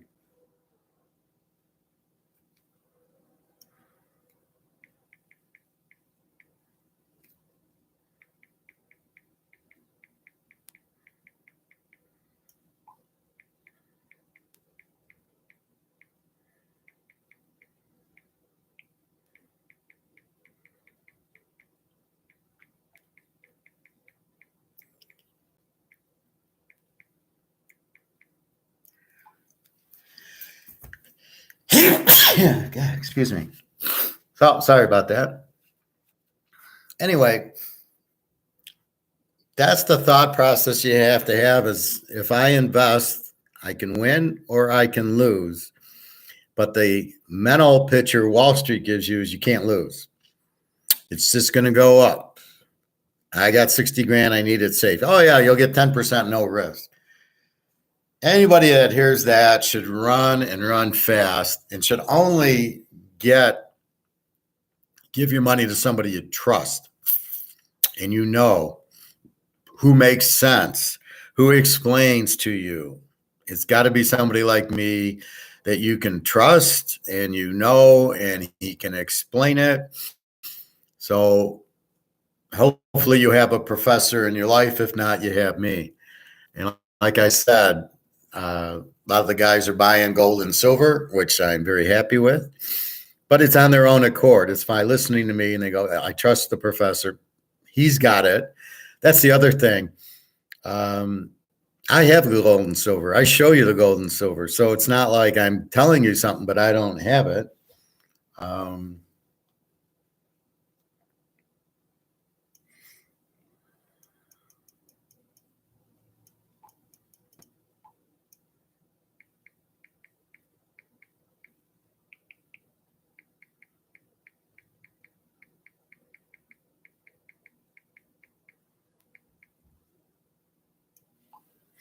So if I have gold and I tell you to buy it and I show you the gold, you got to say, well, he's doing it. He's not stupid enough to buy it. And then he's telling me, and then we're all going to lose in it. You can't lose in it is the beautiful part of it. It's impossible to lose. And Comex, JP Morgan might lower it a little, but it will never last. I remember I was listening to Alistair McLeod and he was talking, or Andrew McGuire, and he was talking about silver. And it went down to like $4 an ounce, the derivatives, because of JP Morgan. And he was a whistleblower. That's what got him into it. And this poor guy like killed himself. Now, he didn't even realize that wasn't the real price. That was derivatives. And if he just waited, it's down in the 20s. But he said, oh, shit, I bought silver and it went down to $4. You must understand it's price fixed. So you must go along with that. Understand it's not a real price. Understand the demand is huge. That's why I teach you supply and demand economics, Austrian economics. If there's demand for anything, a Mantle card, a Brady card, my Canadian club, the price will dictate it. So Mantle PSA 10, 1965, it's worth $1 million. Joe Montana rookie card, it's worth 100,000 PSA 10. The demand is there, so the price is there. Is there a demand for gold and silver? Yeah, it's through the roof. That's the one good thing Andy Scheckman can tell you is, yeah, the demand, everybody's buying gold and silver, the demand's huge. Problem is him, he goes on every show and says the same freaking thing.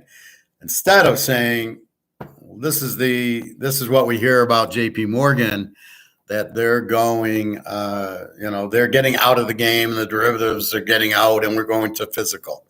That's the part he doesn't bring to the table. That is what's lacking. He obviously doesn't know it. All he can say is the demand's huge because all these people want it. Well, we know that. We're not idiots. We don't need you to tell us the demand's huge. What we need you to tell us is when does the price meet the demand? That's what we need from him, which he can't give you. So shut the fuck up already. So anyway, with that said, you must understand it's all gambling. Betting a football game, playing poker, playing blackjack, and playing stocks and bonds and real estate investment trust are all gambling. You can win and you can lose. The difference is poker, I know what to look for. In stocks, I know what to look for. Real estate investment trust, I know what to look for. And in gold, I know what to look for. I know how to play the game. Most people don't understand any of them. Oh, you understand blackjack, close, if I got 16, the dealer's got a 10, I got a hit. Everybody understands that, but do you know how to bet? Do you know how to money manage? Do you know how to increase your bet as you're winning? Do you know how to play the streaks? Do you know how to win at it? Not the game, but how to win at it. Do you know how to win at stocks? I told you, you buy a gold stock at $50 a share. You buy 1,000 shares of it. That's 50 grand. It goes up 70 cents. You've made $700 and you sell it. And then you play the same game tomorrow. And you know what to look for is that 10 o'clock spike. It's starting to come up. And now I jump into it. And it happens every fucking day. Sometimes it doesn't go down at 10. It goes up on those really big days. And then today it went down at like 9:40. It went down and then went up. But it always gets adjusted by London and goes up. Once the price fixing over, then you're going to see it not do that. But because we can take advantage of the price fix, we're going to take advantage of it. Hey, I pulled the golf ball out of the avocado. So excited.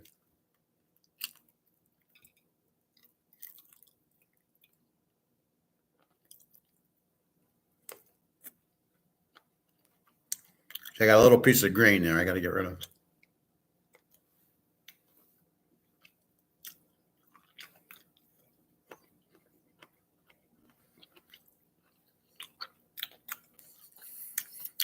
All right, so that's what Wall Street does to you. They keep you blind to losing. Stock's going to go up. There's no way it isn't. Now, as we talk in other people's money, the guy owns a company and he does everything right. He's got no debt. He's got no pollution. He's got no lawsuits. But he doesn't understand he's got obsolete cable and wire. Say's law. You have a product here, there's no demand for it. It's gone. There's a substitute. They've substituted out your product for a new one. You got to keep that in mind. Now, what they're trying to tell you is we're substituting gas cars with electric cars, but it's not. Nobody wants it, so it's not a substitute. But that's the idea. So the buggy whip got substituted by the car, by the Ford, and then the cable and wireless there was, what did he call it? There was a name for the new thing. It was airbags, but it was the material used, fiber optics. So you had by fiber optics, but the guy running the show doesn't understand that. Should have been fired a long time ago, and the president should have been fired a long time ago. If they can't understand, they're losing money. Well, why are they losing money? Because nobody wants their product. Sales are down, but you paid a lot for the land and the machinery and equipment. That's why he bought them out. The company was worth $30 a share, was selling for 10. What are you doing? So you got your machinery and equipment and your plant and your land, and then your pension funds fully pension. So you've got $30 a share in assets in your books, and your stock is not representative of what your value is on your assets. So that I got 50 ounces of gold, so it should show 100, and now it's like 110,000. But if I had a stock and it showed, so if I divided that, so if I got my stock worth 80,000, but my gold's worth 110, I'd be bought out because I'm too stupid that my company's got to be worth at least the 110 in gold. And so that's what happens. So this is why you got to be careful with who runs the companies, because you better have somebody in it that knows what they're doing and knows enough to get out. And that's really the problem to do is that. So that's really what you're trying to do. And you got to keep that in mind. So in other people's money, so DeVito goes and he says, I'm trying to make you money. And he makes a stockholder. But here you're in the stock. It was 60, they said in the movie. And it was down to 10. Did you make money at it? No. Why not? Because they didn't adapt to the substitute good. Nobody wanted cable and wireless. They wanted fiber optics. As a stockholder, or do you know that? Apparently not, because all these idiots are still in the stock. It's down to 10. And the owner's like, well, we got to keep the jobs for the people. What are you, a fucking socialist? Keynesian? And that's why I try to warn you against Keynesians. They're socialists. They're communists. They want the government to run things, which takes the market out of. And once you lose the market, then you don't substitute. You don't have competition. The government runs everything. Like our friends in Canada, when you want to go buy liquor, you go to a Canadian state government store. And that's where you buy your Canadian club at, is not at a free market store, at a government-run, Canada Bank or Canada Bell or Canadian Liquor. That is not healthy. And believe me, Canada's in a lot of bad shape, although they won't tell you that. And so keep that in mind. That's really the story of what you want. You want to be free to make your own decisions. And that's what Austrian economics is. Don't ever forget that. Keynesians, it's the government telling you what to do. Don't ever forget that. Communism is the government dictating the markets. Don't ever forget that. So gold keeps us in Austrian economics. Your money in the bank and the bailouts keeps you in communism. Government needs to bail you out. The value of your dollars is zero. You're fucked. Yeah, how does that? You going to Hawaii this year? Probably not. So that's what I try to tell you. So I'm trying to teach you what's best for you, but explaining it, right? I hate when people don't explain it. They'll talk and you're like, what the fuck are they saying? You can't follow it. It's useless. And then it turns you off and you don't even know what you were supposed to have learned there in the first place. So keep that in mind. This is a class to protect you. This is a class to make you money with gold, with football bets.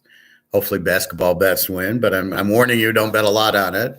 Although I give you a 5-star and I say take Tennessee under 5-star. Bet a little bit more on it, but make your decision and understand why you bet it. And you understand there's risk.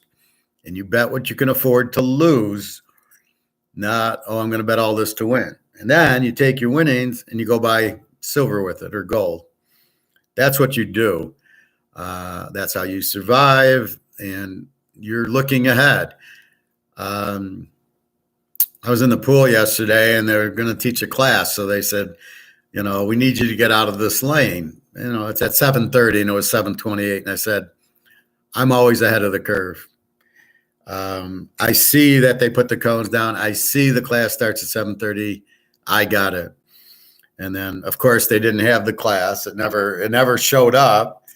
And so I kind of went to one of the gals going, well, why'd you have me get out if they didn't even have the class? Well, we need to, yeah, but then say, you can keep working out until the class shows up. That's what they should have said. And I would have worked out another 5 minutes. Instead, I ended at 7:29, but I could have went to 7:40, Anyway, so I find that the pool really helps my feet, my back. My back's fine. My feet are fine. I feel really good. So again, I don't know what happened with, how do you get a sciatic and all of a sudden it's gone, and then the feet, and then they're gone. So I'm watching my diet pop and I'm not having too much of that, more water and coffee. and I'll go cook an egg, and I made a roast, so I'll probably have some of that for dinner. I'm at it's 2:20 here. Here's where I get fucked up. I don't know what to eat. I'm having my avocado kind of for breakfast, and then it's like if I eat a meal now, it then makes me. Then I go swim, and then like yesterday, I think I ate at 8 o'clock because I came home from swim, but I didn't eat dinner. I had like a 30 roast, and then it was like, well, that's really lunch. And then I get after working out, now I'm hungry, and it's 8:30, and I'm all fucked up because I really want to eat at 6 o'clock and then go really work out. But I've been inside all day. I want to get out, so very confusing to me. But I think I'm okay. Anyway, buy your assets. Look at your risk and reward. If you're in stocks, you can lose. If you're in the bank, you could lose. If you're in gold, you can't lose. All right. So if we just look at it from a betting standpoint, you can't lose in gold. You can lose betting football games, playing poker, playing stock market, playing bonds, playing real estate investment trust, buying a house. All this stuff you can lose on. So you think, if you think you can't lose, you've already lost. You can't be stupid. You have to keep thinking. I bought Pepsi. Is it okay? I bought Coca-Cola. Is it okay? I'm in GM. Wait a minute. Interest rates are high. I'm fucked. I better get out. There's always the action reaction, and you always got to know, why are you in it, and did anything change? Oh, wait, Powell's raising interest rates. What is the effect on that? How is that it's going to hurt cars. It's going to make things that need a loan more expensive. It's going to put businesses out, especially big businesses who nobody has the money. That's why I told my company, you're going to be out of business by March because their borrowing costs have went up, right? Interest rates are higher. So when they go, they don't have money. So they go get a line of credit from the bank. Well, the line's higher. Sales are going to drop. So they're not going to have the sales money to pay back the loan. And the bank's going to say, see you later, because you're too risky, because we don't know what you're doing. And I don't know what they're doing. You're an idiot. You're getting into a new company that's buying small companies in the middle of a depression and heavy inflation. You're a fucking idiot. And that's what I told my boss. And I says, I'm the only one that can save you, and you're letting me go. So you're on your own. Good luck. I don't even know if the company's still in business. Probably not. If it is, it ain't going to be there long. That I guarantee you. But we'll be fine because we own gold and silver. So I think I'll go to the store. I'll report back tomorrow.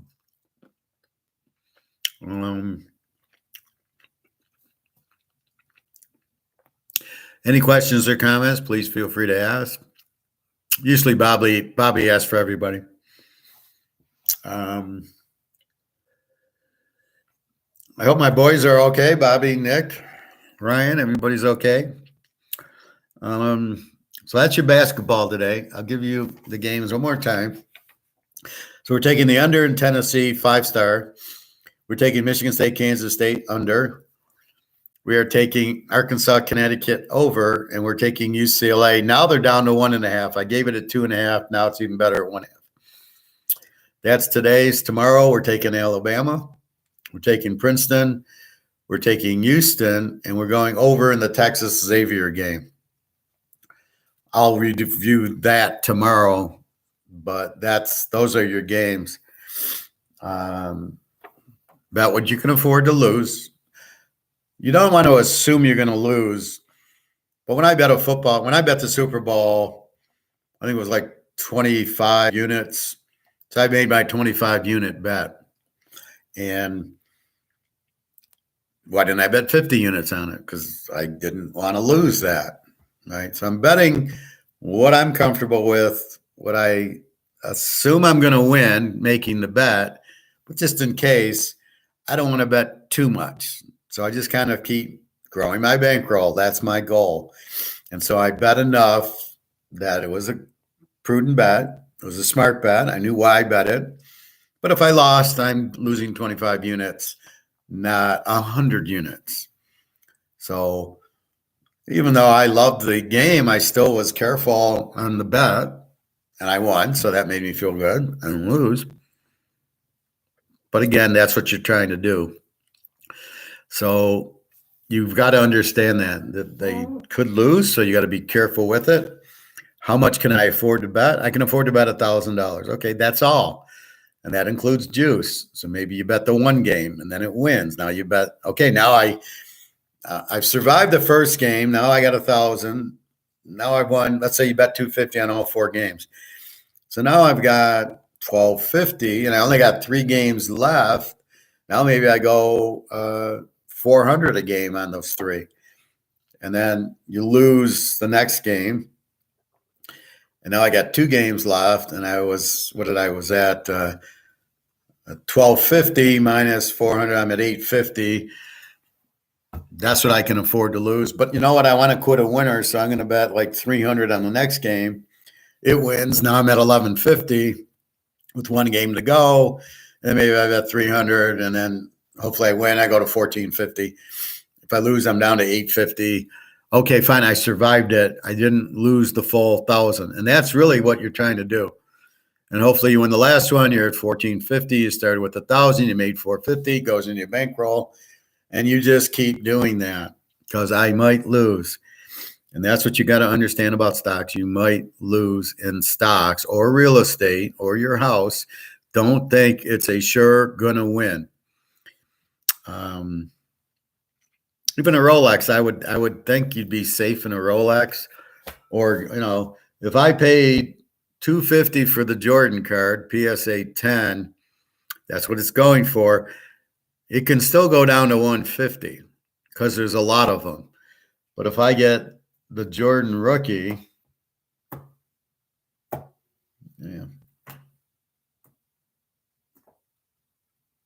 I get the Jordan rookie card at $1.5 million, it can still go down a little bit. But I would think it would then go up. I would think it's a pretty safe investment, but keep in mind it can still go down. So just be careful on that. You're better in gold and silver.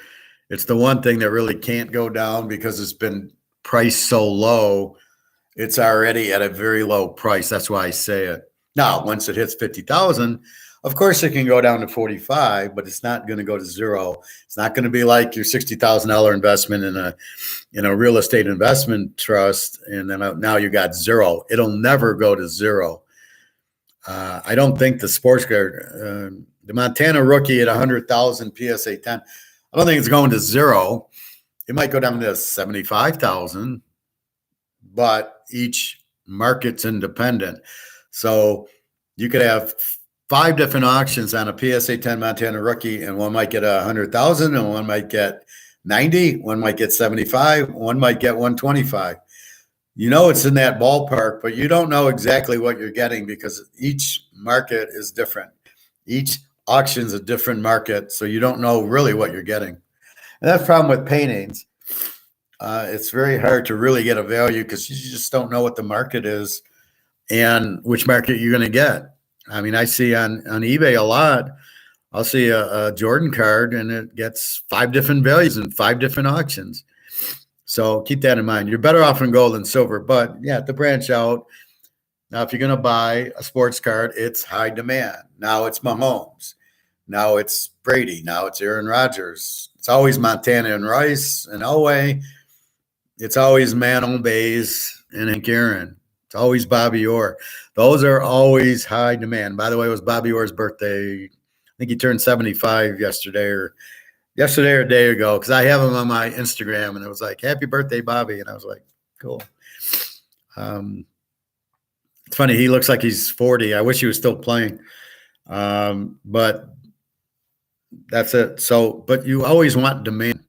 Anything you buy that you feel you want to go up, it's got to have the demand. Even in the stock market is really eBay, right? There's all these companies, and they're all auctions, and you determine which one you want to go into, and you're determining it based on you want to make money. Interest rates are high. I'm going into Coca-Cola. That's an auction. and you don't know. You assume the price is going up, but you might watch it. Like I watch gold. So when gold does its dip and then it starts going up because of the algorithm, I buy. It's already done its dip down. Once in a while, it double dips, but generally it dips down and then it goes up, and I catch the elevator right up. You're not going to get that in Coke and Pepsi and those, but in Coke, um, you watch it for a month and you see its range. And then when it hits the bottom and there's no bad news, then you buy. Now, what's going to happen in the stock market now, the problem is people will need money because they're losing their ass in other stocks or their house. They need money. The interest rates are high. So they're going to need money and they're going to sell their assets. And most people have assets in stocks. So you're going to wake up and Microsoft's $100 a share is going to be 50. You know, what the fuck happened? This is why I warn you about gold. You can never wake up and see gold at zero. Especially with COMEX, but there's huge demand. Everybody's jumping into gold. So we need it to get away from COMEX, and then you would never wake up and it's at 20,000 and you're going to see it at zero. No, it's going to go 20,000 to 25,000 once we get rid of the fucking COMEX. But that's really the key to it. So keep in mind, stocks are just auctions. Who do I go? Who do I buy? Do I buy Microsoft? Do I buy Apple? Do I buy Tesla? Do I buy GM and Ford? Do I buy Pepsi, Coke, Kraft? Do I buy Hershey's? Who do I buy? And that's really what it is. And it's all about, I'm trying to make money, but you got to get your head out of your ass and realize you could lose money on your stock. You could buy Coke at 40. You could go down to 30. You must understand that, and you must put stoppers in. And there's stoppers you can put. If you buy Coke at 40, you can put in a stop order that if it hits 36, you sell it. And then you hope it goes up. And then now it's 45, you put the stop at 42. Now I'm guaranteed to make money, but let it keep going. Hits 50. Now my stop's 47. And you can limit your losses to as what the stock. But if the stock goes down to 36, you say, I'm getting the fuck out of here before I lose everything. So usually you won't, in a Coke, you're not going to go from 40 to zero. You're more or less going to go from 40 maybe to 30. Maybe it hits 25. And then you got to figure out what the hell is going on. Like, what is causing it? Is it people selling, or is there a problem in Coke? Does nobody want to drink Coca-Cola because of the sugar? What's really happening? And that's you now have to act to react to see what's going on. But you've got to understand it's not just going to go up. It will go down. You've got to understand that. You got to go, how much am I willing to lose? Like it's a football bet or it's a poker. I go poker with $300. I'm hoping I win, but I could lose. I got aces. Somebody hits a set of threes on me. I'm fucked. That's part of the game. So I take 300 and that's all I'm going to lose, because I'd rather buy gold and silver anyway. It's a safer bet. That's the other thing you're looking for. What's the safest place to put your money that is going to make you the most money? And we already know the answer: gold and silver. So you can fuck around in the stock market all you want, but you have no risk and a high reward in gold and silver to a big risk in the stock market that's collapsing, with the banks collapsing and the cars collapsing and the houses collapsing. You want to be in the only thing not collapsing. So that's where it gets, but everything is an auction. Everything is a bet. Everything's a bet. You buy a house, it ain't just going to go up. It ain't going up now because interest rates are high. Why are interest rates high? Because you're inflating. Why are you inflating? Because you're printing money, because you got idiots in Congress and the White House who say, oh, let's spend $2 trillion here and let's spend $5 trillion there. You can't do that.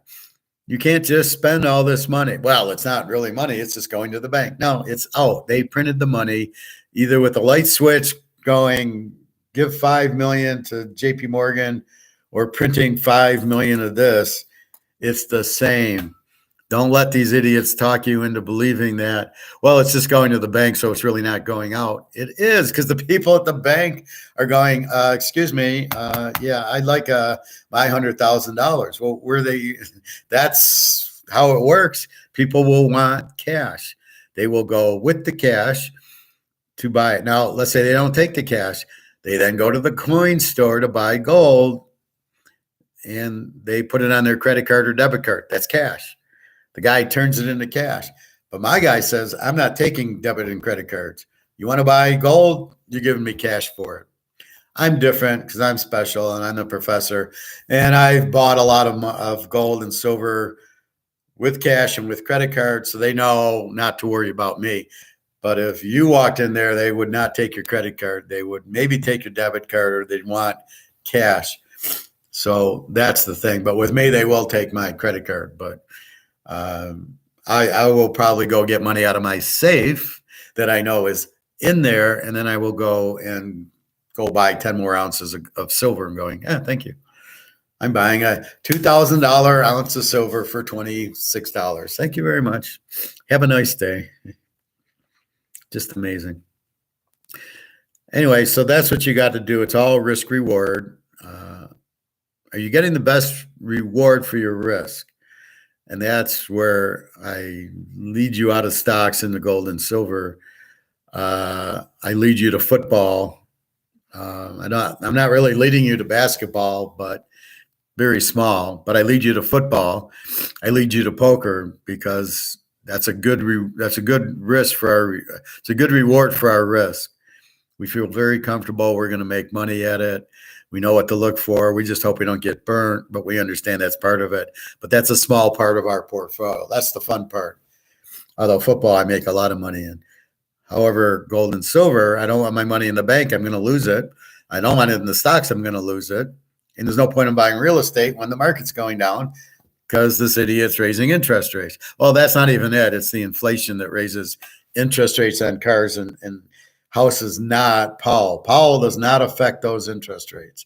He actually does the reverse. If he raises rates, it to kill the inflation should actually lower the car and the house mortgages because you're charging more because of the inflation. So it's 10% interest on a car because of the inflation. So if he kills the inflation by raising rates, you actually lower your rates on a car or a house because now inflation's down. So I'm fine. All right. Go buy gold and silver before you can't. You have no risk. It cannot go to zero like the move, like Madoff, like Enron.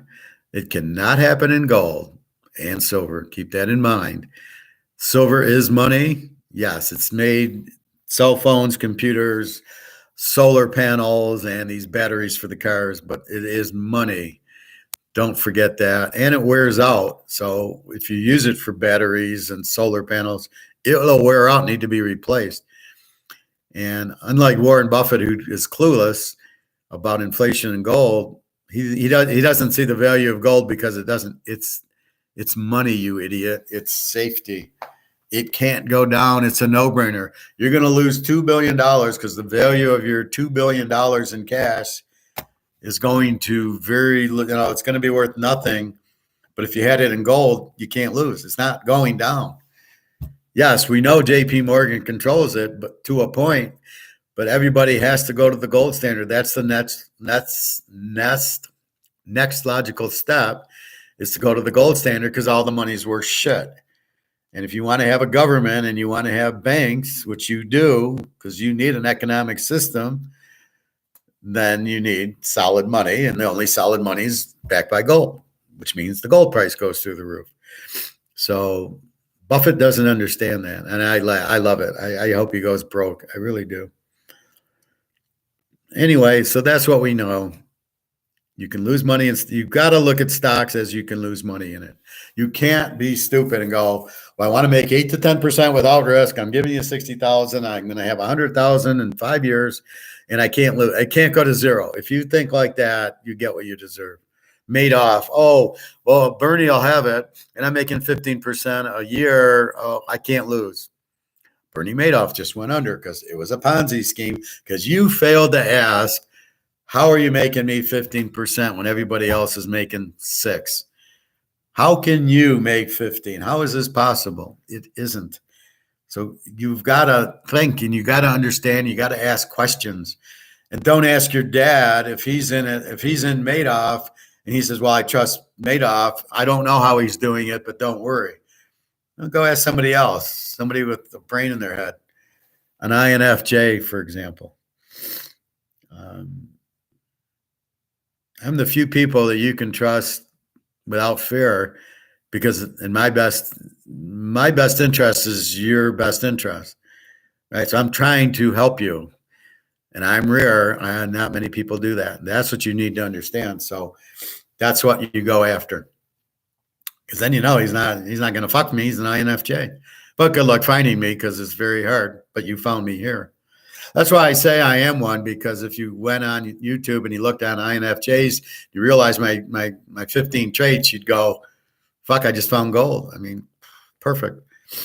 So anyway, I think that's it. Be very leery of the stock market. Be very leery. So the banks probably won't collapse, because they're going to bail them out. Or if they fuck up the banking system, they fuck up the economy, they fuck up the government. There'll be no trust. If you lose trust, you're fucked. I don't know how many people trust the banking and the government anyway, but most people walk around in a daze. Buy gold. Oh, geez, why would I buy gold? I'm going to be in Amazon stock. Why would I buy gold? And when it goes down, oh well. So just be aware of that.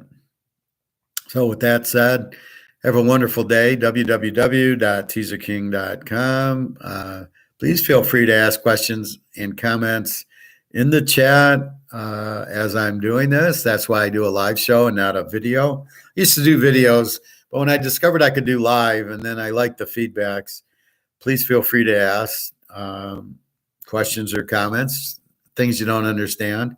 I try to explain it to you at a very low level on purpose, so you understand it and you go, oh, okay, I get what he's talking about.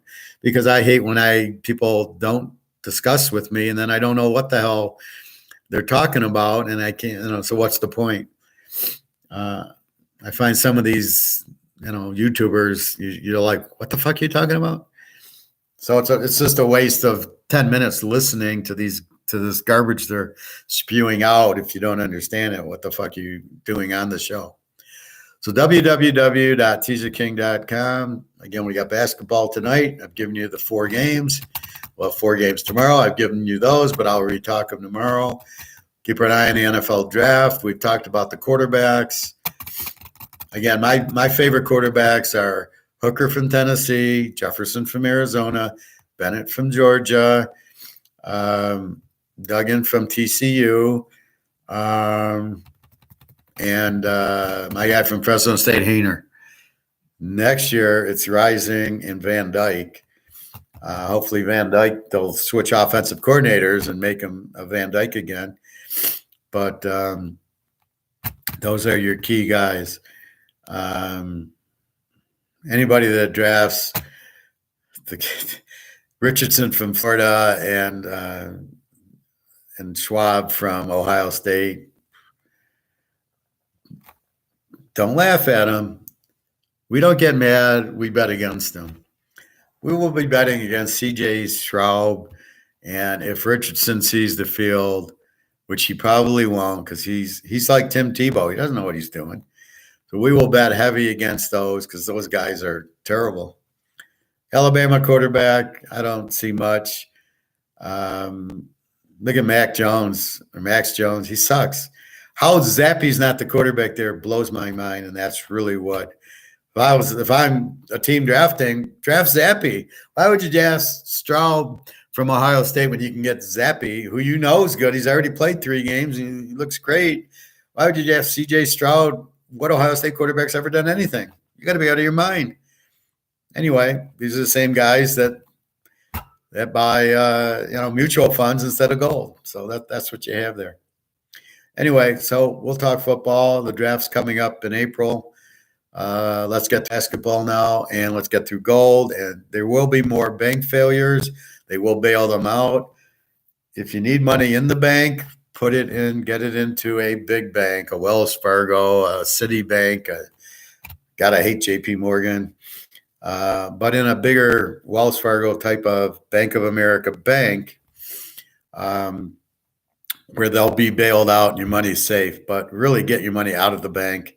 Even if you just put it in your safe, do that, but don't put it in, don't leave it in the bank and then wonder, oh, I lost all my money.